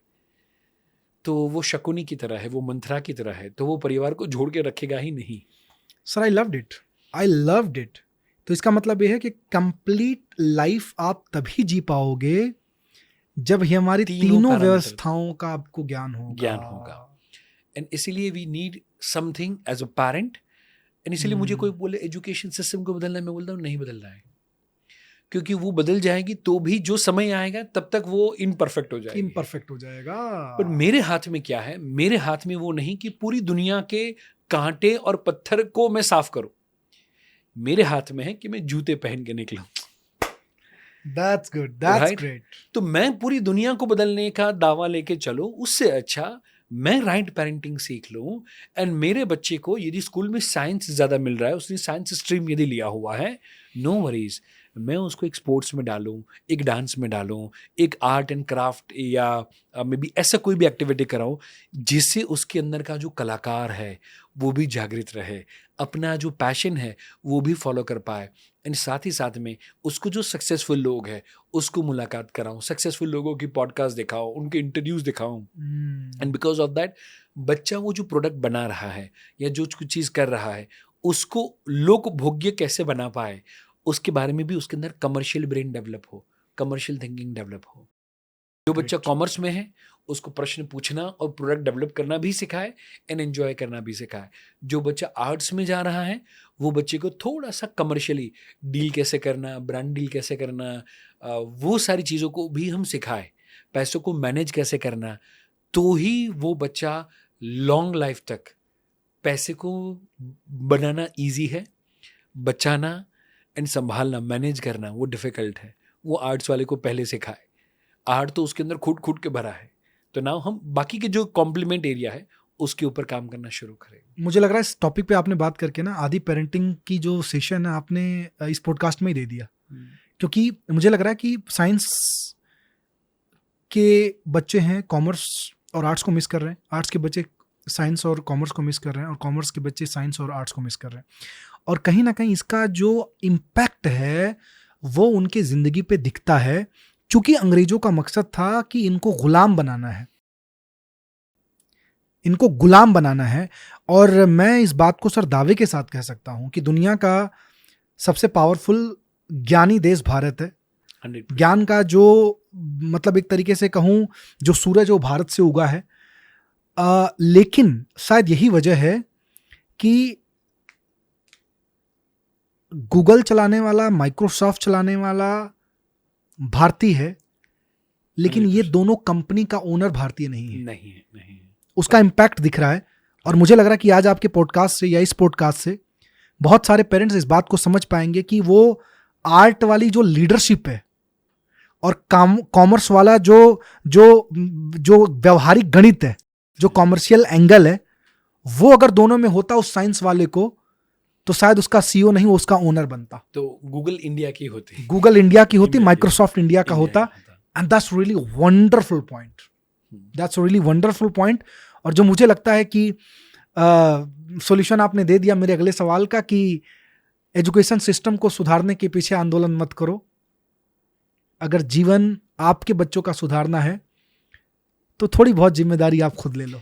एंड मुझे अभी थोड़े समय पहले भी one of the media house जहाँ पर इंटरव्यू के लिए गया था, वहाँ पर भी ये सेम चीज़ बोली गई कि आपको क्या लगता है स्कूल में क्या सुधार लाना है, वहाँ पर क्या सुधार लाना है। ज़्यादातर उनका थोड़ा सा हाइपर क्वेश्चंस रहते हैं। तो मैंने वही कहा, स्कूल वाले क्या प्रोवाइड करते हैं? वही प्रोवाइड करते हैं जो मम्मी पापा मांगते हैं। मम्मी पापा ने बोला कि मेरा बच्चा 4 साल पे लिखना चाहिए, हैंड राइटिंग अच्छी होनी चाहिए, कर्सिव हैंड राइटिंग होनी चाहिए, तो वो इंग्लिश मीडियम में बच्चों को पढ़ाना है। तो क्योंकि पेरेंट्स ने डिमांड किया तो स्कूल वालों ने गुजराती मीडियम की, मराठी मीडियम की, तेलुगु या उड़िया का उन्होंने इंग्लिश मीडियम कर दिया। करेक्ट। अब सारे मम्मी पापा अवेयर हो जाए और यदि वो बोले कि यार जितनी भी वेल डेवलप कंट्रीज़ है वहाँ पर तो मातृभाषा में एजुकेशन होता है, जितनी भी वेल डेवलप कंट्रीज है सारी उठा के देख लो, मे बी जर्मनी है, फ्रेंच है, हर जगह पर। बिल्कुल सही बात है। तो वहाँ पर वो दे रहे, तो हमें हमारे बच्चों को गुजराती में पढ़ाना है। आज यदि सुबह में सारे मम्मी पापा ऐसे डिमांड करना शुरू कर दे कि हमें गुजराती में, हिंदी में, पंजाबी में, मातृभाषा में सिखाना है, तो कल गारंटी के साथ सारी की सारी स्कूल वही सिखाना शुरू करेगी। बहुत बढ़िया जी। बच्चे के लिए मम्मी पापा कहते हैं कि मेरा बच्चा लिखना चाहिए, लिखना चाहिए, लिखना चाहिए, उसकी जगह पर यदि पेरेंट्स डिमांड करना शुरू करे कि मेरा बच्चा गीवर होना चाहिए, मेरा बच्चा गाय को घास खिलाना चाहिए, उसके अंदर अच्छे वैल्यूज़ होने चाहिए, तो सारे स्कूल के कंपाउंड में गाय आ जाएगी।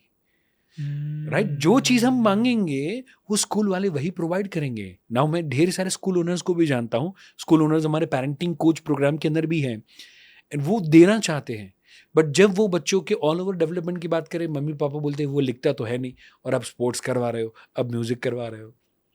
तो नाउ पेरेंट्स जो डिमांड करेंगे वही वो स्कूल वालों को प्रोवाइड करना पड़ेगा। एंड इसीलिए मेरा ये मानना है कि पेरेंट्स के अंदर अवेयरनेस लाना वही एक रास्ता है कि जिसके थ्रू हम राइट चीज़ों की डिमांड खड़ी कर पाएंगे। बहुत बढ़िया सर। अब मैं कुछ पेरेंट्स के लिए बातें कर लेता हूँ। पेरेंट्स रोजाना कम से कम कौन सी ऐसी 2-3 चीजें करें जो उनके बच्चों के भविष्य के निर्माण में बहुत बेहतर होगा उनके लिए, बच्चों के लिए? पहली चीज़ जो कहना चाहूँगा कि आधे घंटे का टाइम जहाँ पर बच्चों को रोज़ कहानियाँ सुनाएं। बच्चा छोटा हो तो उसके एज अकॉर्डिंगली अकबर बिरबल, तेनालीरामन, पंचतंत्र, इस टाइप की। थोड़ा बड़ा हो जाए, बच्चा टीन एज में पहुँच जाए तो सक्सेस स्टोरीज। बट रोज़ बच्चे के साथ आधा घंटा पौना घंटा स्टोरी टेलिंग टाइम और शेयरिंग टाइम, वो it is very much compulsory. वो आपका बच्चे के साथ जो बॉन्ड बनाएगा वो अल्टीमेट वे में बनाएगा। बच्चा किसी भी फील्ड का हो, थोड़ा मैं रैपिड फायर लेता हूं आपसे सवाल। बच्चा अगर मान लीजिए 13, 14, 15 साल का हो, वो किसी भी फील्ड का हो, वो साइंस का बैकग्राउंड हो, कॉमर्स का बैकग्राउंड हो, आर्ट्स का बैकग्राउंड हो, जो मर्जी वो हो, आज के ज़माने को ध्यान में रखते हुए क्यों आपको लगता है कि बच्चों को मार्केट एनालिसिस या पीपल एनालिसिस करने के लिए उन्हें मार्केट में भेजना चाहिए? मैंने कहता हूँ दुनिया में कोई भी काम करना हो, कोई भी बिजनेस करना हो, सिर्फ 2 स्किल आनी चाहिए। 2 ही चीज़ है जिसमें पूरे दुनिया का पूरा धंधा यहीं पर है। एक, स्टाफ के पास से, टीम के पास से काम लेना आना चाहिए, एंड नंबर 2, कस्टमर की जेब से पैसा लेना आना चाहिए। वाह, दुनिया में इसके अलावा तीसरा कोई काम है ही नहीं। तीसरा कोई काम नहीं है, धंधा कहीं नहीं, इसी में छुपा है। Right, correct. एंड मजे की बात है, आपका बच्चा कुछ भी पढ़ लेगा, ये 2 के अलावा का बाकी सारा ज्ञान दिया जाएगा। माने हमारे पास जैसे कुछ डॉक्टर्स है जो मैनेजमेंट कंसल्टेंसी के लिए आते हैं, हॉस्पिटल्स है, स्कूल ओनर्स है, ढेर सारे लोग। अब ना उनका यही कहना होता है कि बात तो सही है आपकी कि हमें ऑपरेशन करना सिखाया गया, बट कंपाउंडर से कैसे काम निकलवाना ना, वो हमें नहीं सिखाया गया। राइट, सो नाउ अभी आप अग्री करेंगे कि बड़े से बड़ा डॉक्टर हो, यदि वो कंपाउंडर से या दूसरे लोगों से काम लेना यदि नहीं सीखेगा तो समहाउ वो ऑपरेशन सक्सेसफुल कर पाएगा, बट उसके अंदर स्ट्रेस बहुत ज़्यादा होगा, सारी चीज़ें मैनेज करनी। जैसे आपने भी कहा कि ये टीम है जो फैमिली मेम्बर है, राइट, एंड आप उसी की तरीके से जब आप रखते हैं तो वो भी फैमिली की तरह काम करेंगे। सो लोगों से टीम वर्क वो यदि होगा तो लंबे समय का में रेस का घोड़ा बच्चा बनेगा। एंड इसलिए ये 2 स्किल पे मम्मी पापा को काम कंपलसरी करना चाहिए। और मज़े की बात क्या मालूम है, ये 2 चीज़ मम्मी पापा के अलावा और कोई सिखा भी नहीं सकता। एंड इसलिए मम्मी पापा को बच्चा जब 12 साल का आसपास का हो जाए तभी बच्चे को अपने धंधे पे, अपनी ऑफिस पे, अपनी फैक्ट्री पे, जहाँ पर आप जॉब करते हैं तो वहाँ पर बच्चे को ले जाए। बच्चा मम्मी पापा को देखता है कि वो सुबह में गाड़ी में जाते हैं, शाम को गाड़ी से आते हैं, माने गाड़ी में गए, गाड़ी में आए, उन्होंने जो पूरे दिन स्ट्रगल किया, जो मेहनत किया, जो काम किया, वो नहीं देखता है बच्चा बचपन से। वो क्या देखता है, आने के बाद पापा तो टीवी देखते हैं, मस्ती करते हैं, दोस्तों के साथ गप्पे लड़ाते हैं, वीकेंड में पार्टी करते हैं। बच्चे ने मम्मी पापा का वो मौज शौक वाला स्वरूप ही देखा हुआ है। क्या बात है। बट वो जो हार्डवर्क कर रहे हैं, जिसकी वो बच्चा जो फैसिलिटीज भुगत रहा है, उसके लिए मम्मी और पापा जो हार्डवर्क कर रहे हैं वो तो बच्चे ने ज़्यादातर देखा ही नहीं है। इसीलिए 12 साल के बच्चे को पहले पापा अपनी ऑफिस पे लेके जाए, मम्मा काम करे, मम्मा भी अपनी ऑफिस पे लेके जाए, सभी लोगों से मिलवाए, वो क्या काम करते हैं, उनका KRA क्या है, एंड उसके किसके बदले में उनको पैसा मिलता है, कौन सी वैल्यू ऐड वो करते हैं, वो बच्चे के अंदर कमर्शियल ब्रेन डेवलप करे। अब जब ये कहते हैं मम्मी पापा मुझे क्या कहते हैं, सब अभी तो बच्चा छोटा है। एग्जैक्टली, राइट, उसको पैसे की यदि हम ये चीज़ करेंगे तो मैं कहना चाहता हूँ उसके दोस्त उसको पैसा खर्च करना सिखाएं, उससे पहले पैसा कमाना सिखा दो। वाह। एंड यदि 12 साल की एज पे आपने बच्चे को वो पैसे कैसे आते हैं वो यदि वैल्यू सिस्टम यदि सिखा दिया तो गारंटी के साथ बच्चे को फिर दोस्तों के साथ पार्टी करने में, चिट-चैट करने में, पिज्ज़ा एंड बर्गर खाने में, 3-3 घंटे बैठने में उसका रस कभी आएगा ही नहीं।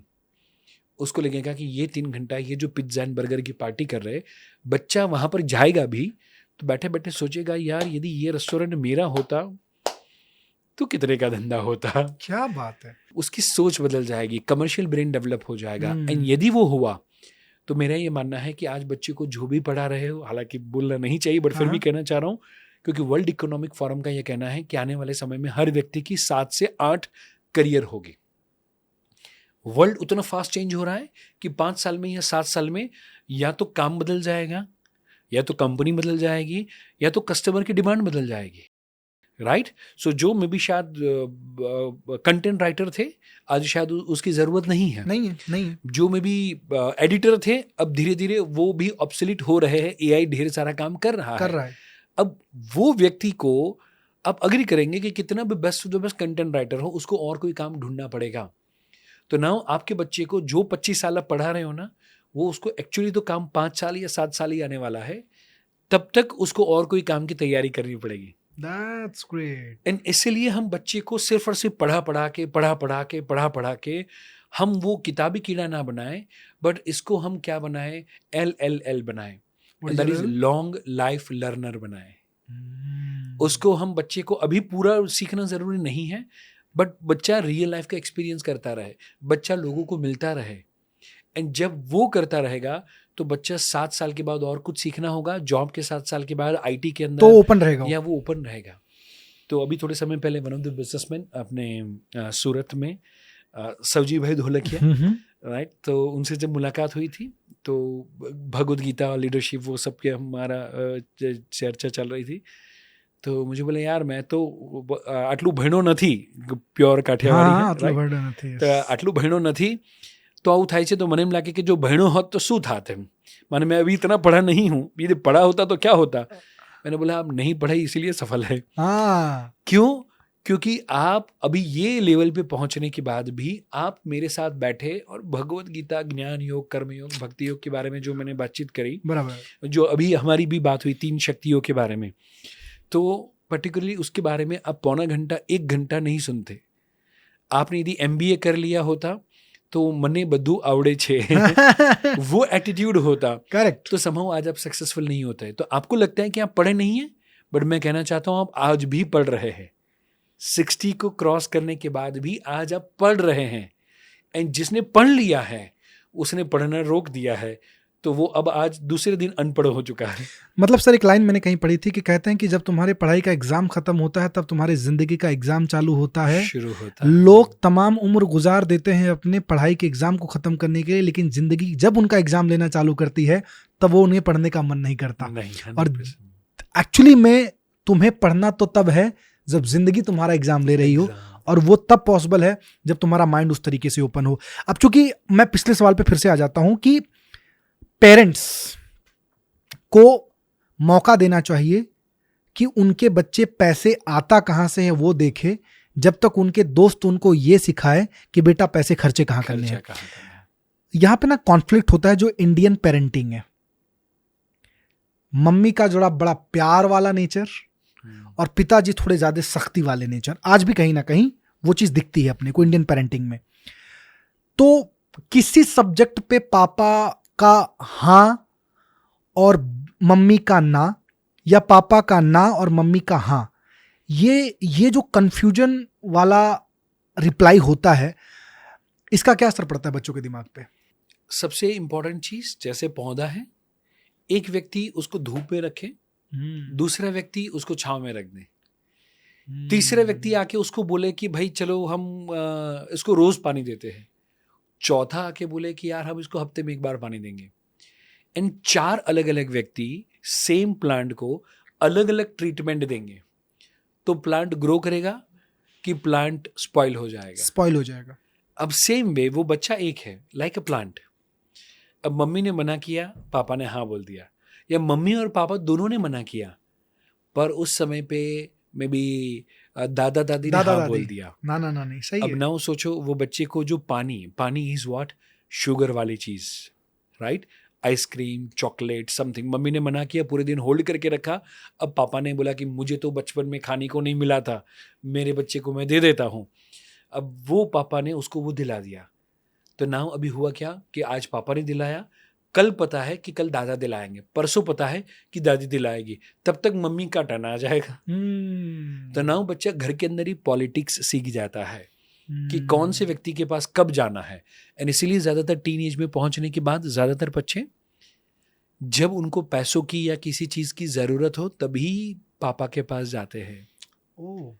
और फिर पापा को लगता है कि बच्चों को तो पैसों के अलावा मेरी ज़रूरत ही नहीं है। क्यों? क्योंकि आपने उसके अलावा का और कोई चीज़ रखा ही नहीं है। सो मेरा ये मानना है कि एक टीम वर्क होना चाहिए। जैसे आपने कंपनी में मुझे सब टीम मेंबर को मिलाया, बोले ये सोशल मीडिया का काम करते हैं, ये शूटिंग का काम करते हैं, ये अकाउंट देखते हैं। अब ना अकाउंट वाले को आप बोले कि भाई आप ये वीडियो एडिटिंग करके दो, नॉट पॉसिबल, नॉट पॉसिबल। तो ना वो अकाउंट वाले को आपने क्या दिया पता है? रिस्पॉन्सिबिलिटी दी, नंबर 2 अथॉरिटी दी। वीडियो एडिटिंग वाले को भी आपने रिस्पॉन्सिबिलिटी भी दी और क्या दिया? अथॉरिटी भी दिया। जब जरूरत लगेगा तो आप उनको गाइड करेंगे, बट हम उनको ओवर रूल कभी नहीं करेंगे। सेम सिचुएशन हमें घर के अंदर भी रखनी चाहिए। घर के अंदर जो काम मम्मी कर रही है, बच्चे को खिलाने का काम, तो खिलाने को लेकर कभी भी दादा दादी या पापा बीच में टांग नहीं लड़ाएंगे। यदि बच्चा उनके पास जाए और बोले कि मुझे आइसक्रीम खिलाओ, मुझे पिज्जा खिलाओ, मुझे ये मुझे वो, मम्मी पापा ने डिसाइड हुआ है कि mummy will take care of this, वो डिपार्टमेंट मम्मी का है, पूरी अथॉरिटी मम्मी की है, रिस्पॉन्सिबिलिटी मम्मी की है, तो अब मम्मी के अलावा किसी के पास भी जाए, क्या बोलना है? बेटा मम्मा को पूछो, मम्मा कहेगी वही होगा। स्क्रीन का टाइम सपोज मम्मा देख रही है, तो आज के दिन में 1 घंटा स्क्रीन देखना है, उससे ज़्यादा नहीं देखना है। तो नाउ अब वो total screen monitoring is taken care by mamma. तो बच्चा यदि दादा दादी के पास जाए और दादा दादी यदि बोल दे कि बेटा मम्मा को पूछो, मम्मा बोलेगी तो मेरा मोबाइल मिलेगा वरना नहीं मिलेगा, तो नाउ वो बच्चा वेल डिसिप्लिन बनेगा। एंड जो हमारी बात हो रही थी 7 to 14 हेड डेवलपमेंट, कि जहाँ पर रूल्स एंड रेगुलेशन बच्चे के दिमाग में आने चाहिए, तभी उसका हेड डेवलप होगा, राइट। एंड उस समय पे ये बेहद ज़्यादा ज़रूरी है, बेहद ज़्यादा ज़रूरी है। क्या बात है, वन थिंग वन अथॉरिटी, मतलब वो चीज़ हम अपने कंपनी को, मैं अभी जस्ट कोशिश कर रहा था इसको कनेक्ट करने की। हम कंपनी के अंदर कहते हैं कि भैया ये रिस्पॉन्सिबिलिटी इनकी है तो इन्हीं से कोऑर्डिनेट करो, ये इसके हेड हैं तो इन्हीं से कोऑर्डिनेट करो।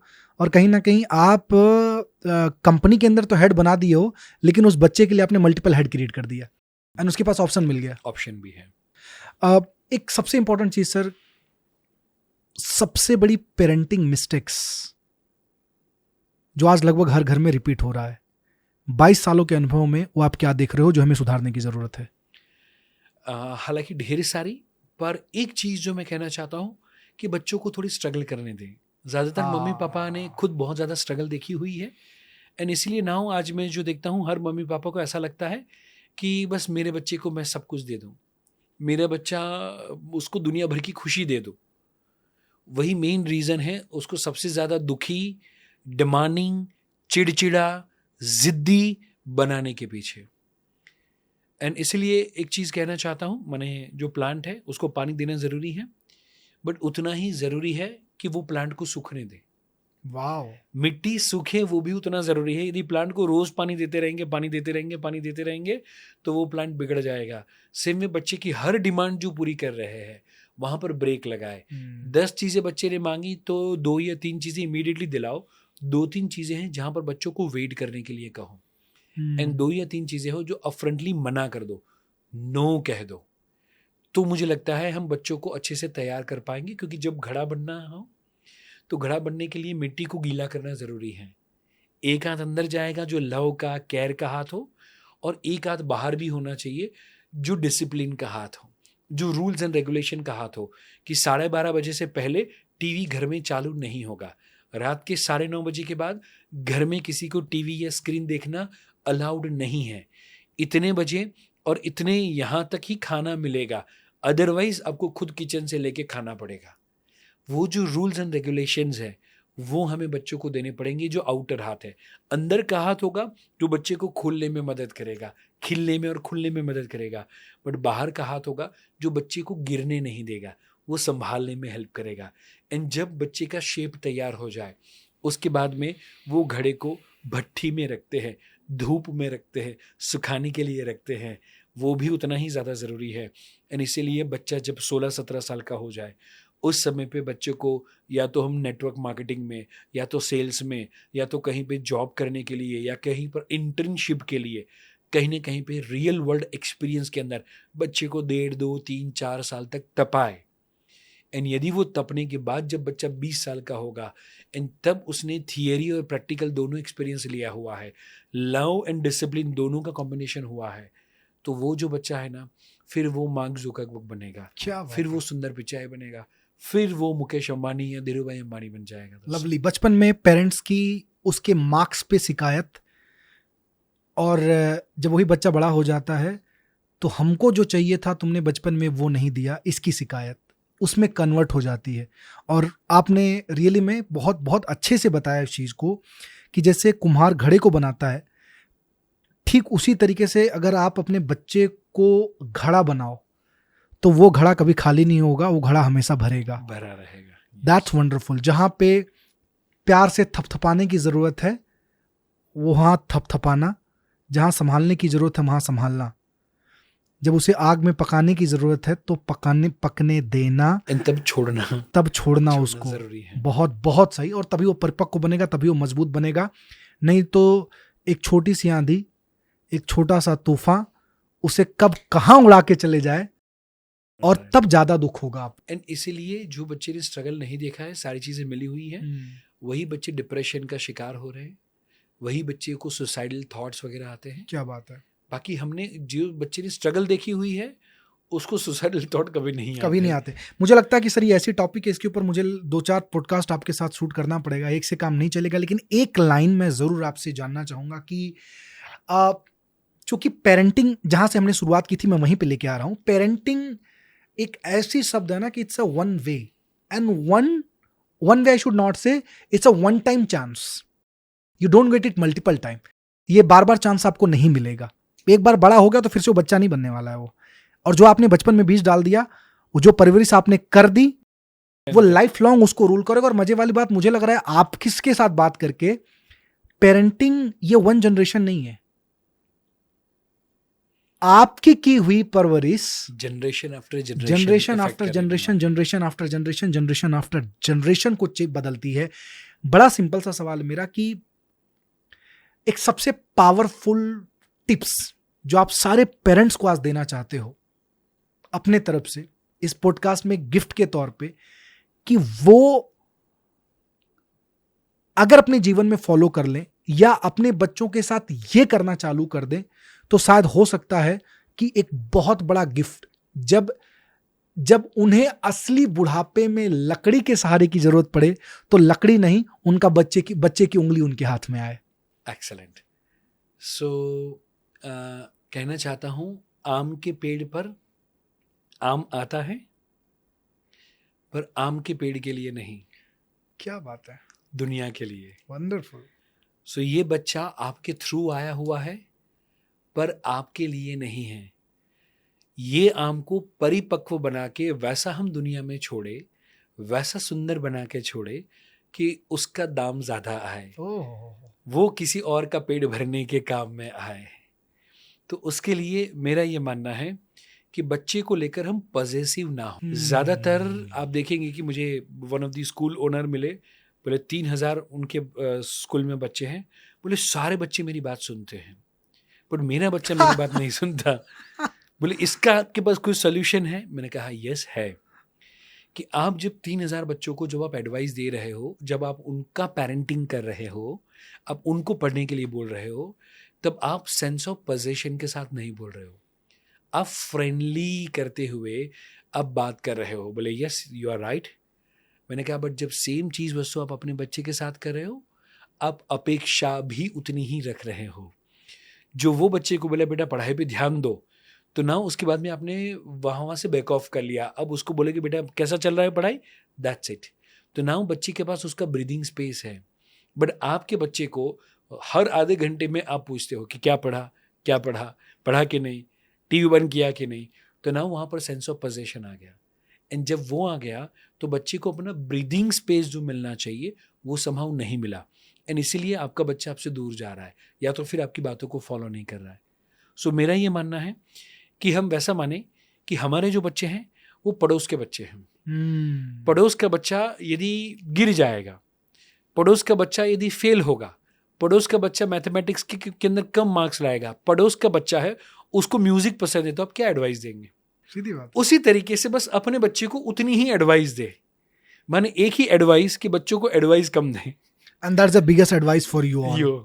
Thank you so much sir, बहुत बहुत धन्यवाद आपका। और मुझे पूरा यकीन है कि आज का सेशन मतलब बहुत सारे बच्चों का निर्माण किस लेवल पे करेगा, लेकिन बहुत सारे पेरेंट्स का निर्माण बहुत अच्छे से करेगा। आपने अपने 22 साल के अनुभव को यहाँ पे सागर को गागर में पिरोने का प्रयास किया।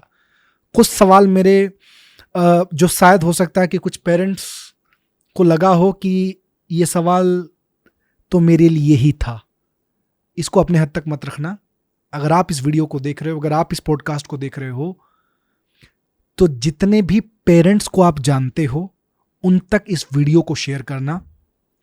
परीक्षित जोबनपुत्रा सर अहमदाबाद में है, गूगल पे सर्च करना। अगर लगता है कि यार अगर इस 1 घंटे में इतनी वैल्यू मिली है, तो अगर इनके सेशंस को, इनके लाइव सेशंस को या इनके जो डिजिटल सेशंस होते हैं उसमें मुझे कितनी ज्यादा वैल्यू मिलेगी, तो मैं आपसे रिक्वेस्ट करूंगा कि आप जरूर देखना मेरे दोस्तों। क्योंकि एक बात जो सर ने कही कि पेरेंटिंग का मौका सिर्फ एक बार मिलता है, एक उम्र के बाद वो नहीं मिलता है। तो कहीं ऐसा ना हो जाए कि वो मौका आप खो दें। बड़े ब्लेसिंग से मेरे दोस्तों ऐसी चीजें आप तक पहुंचती है। अगर इनसे लेके मैंने आप तक पहुंचाया है तो आप अपने तक मत रोकना, इसको औरों तक पहुंचाना। थैंक यू सो मच, धन्यवाद आपका।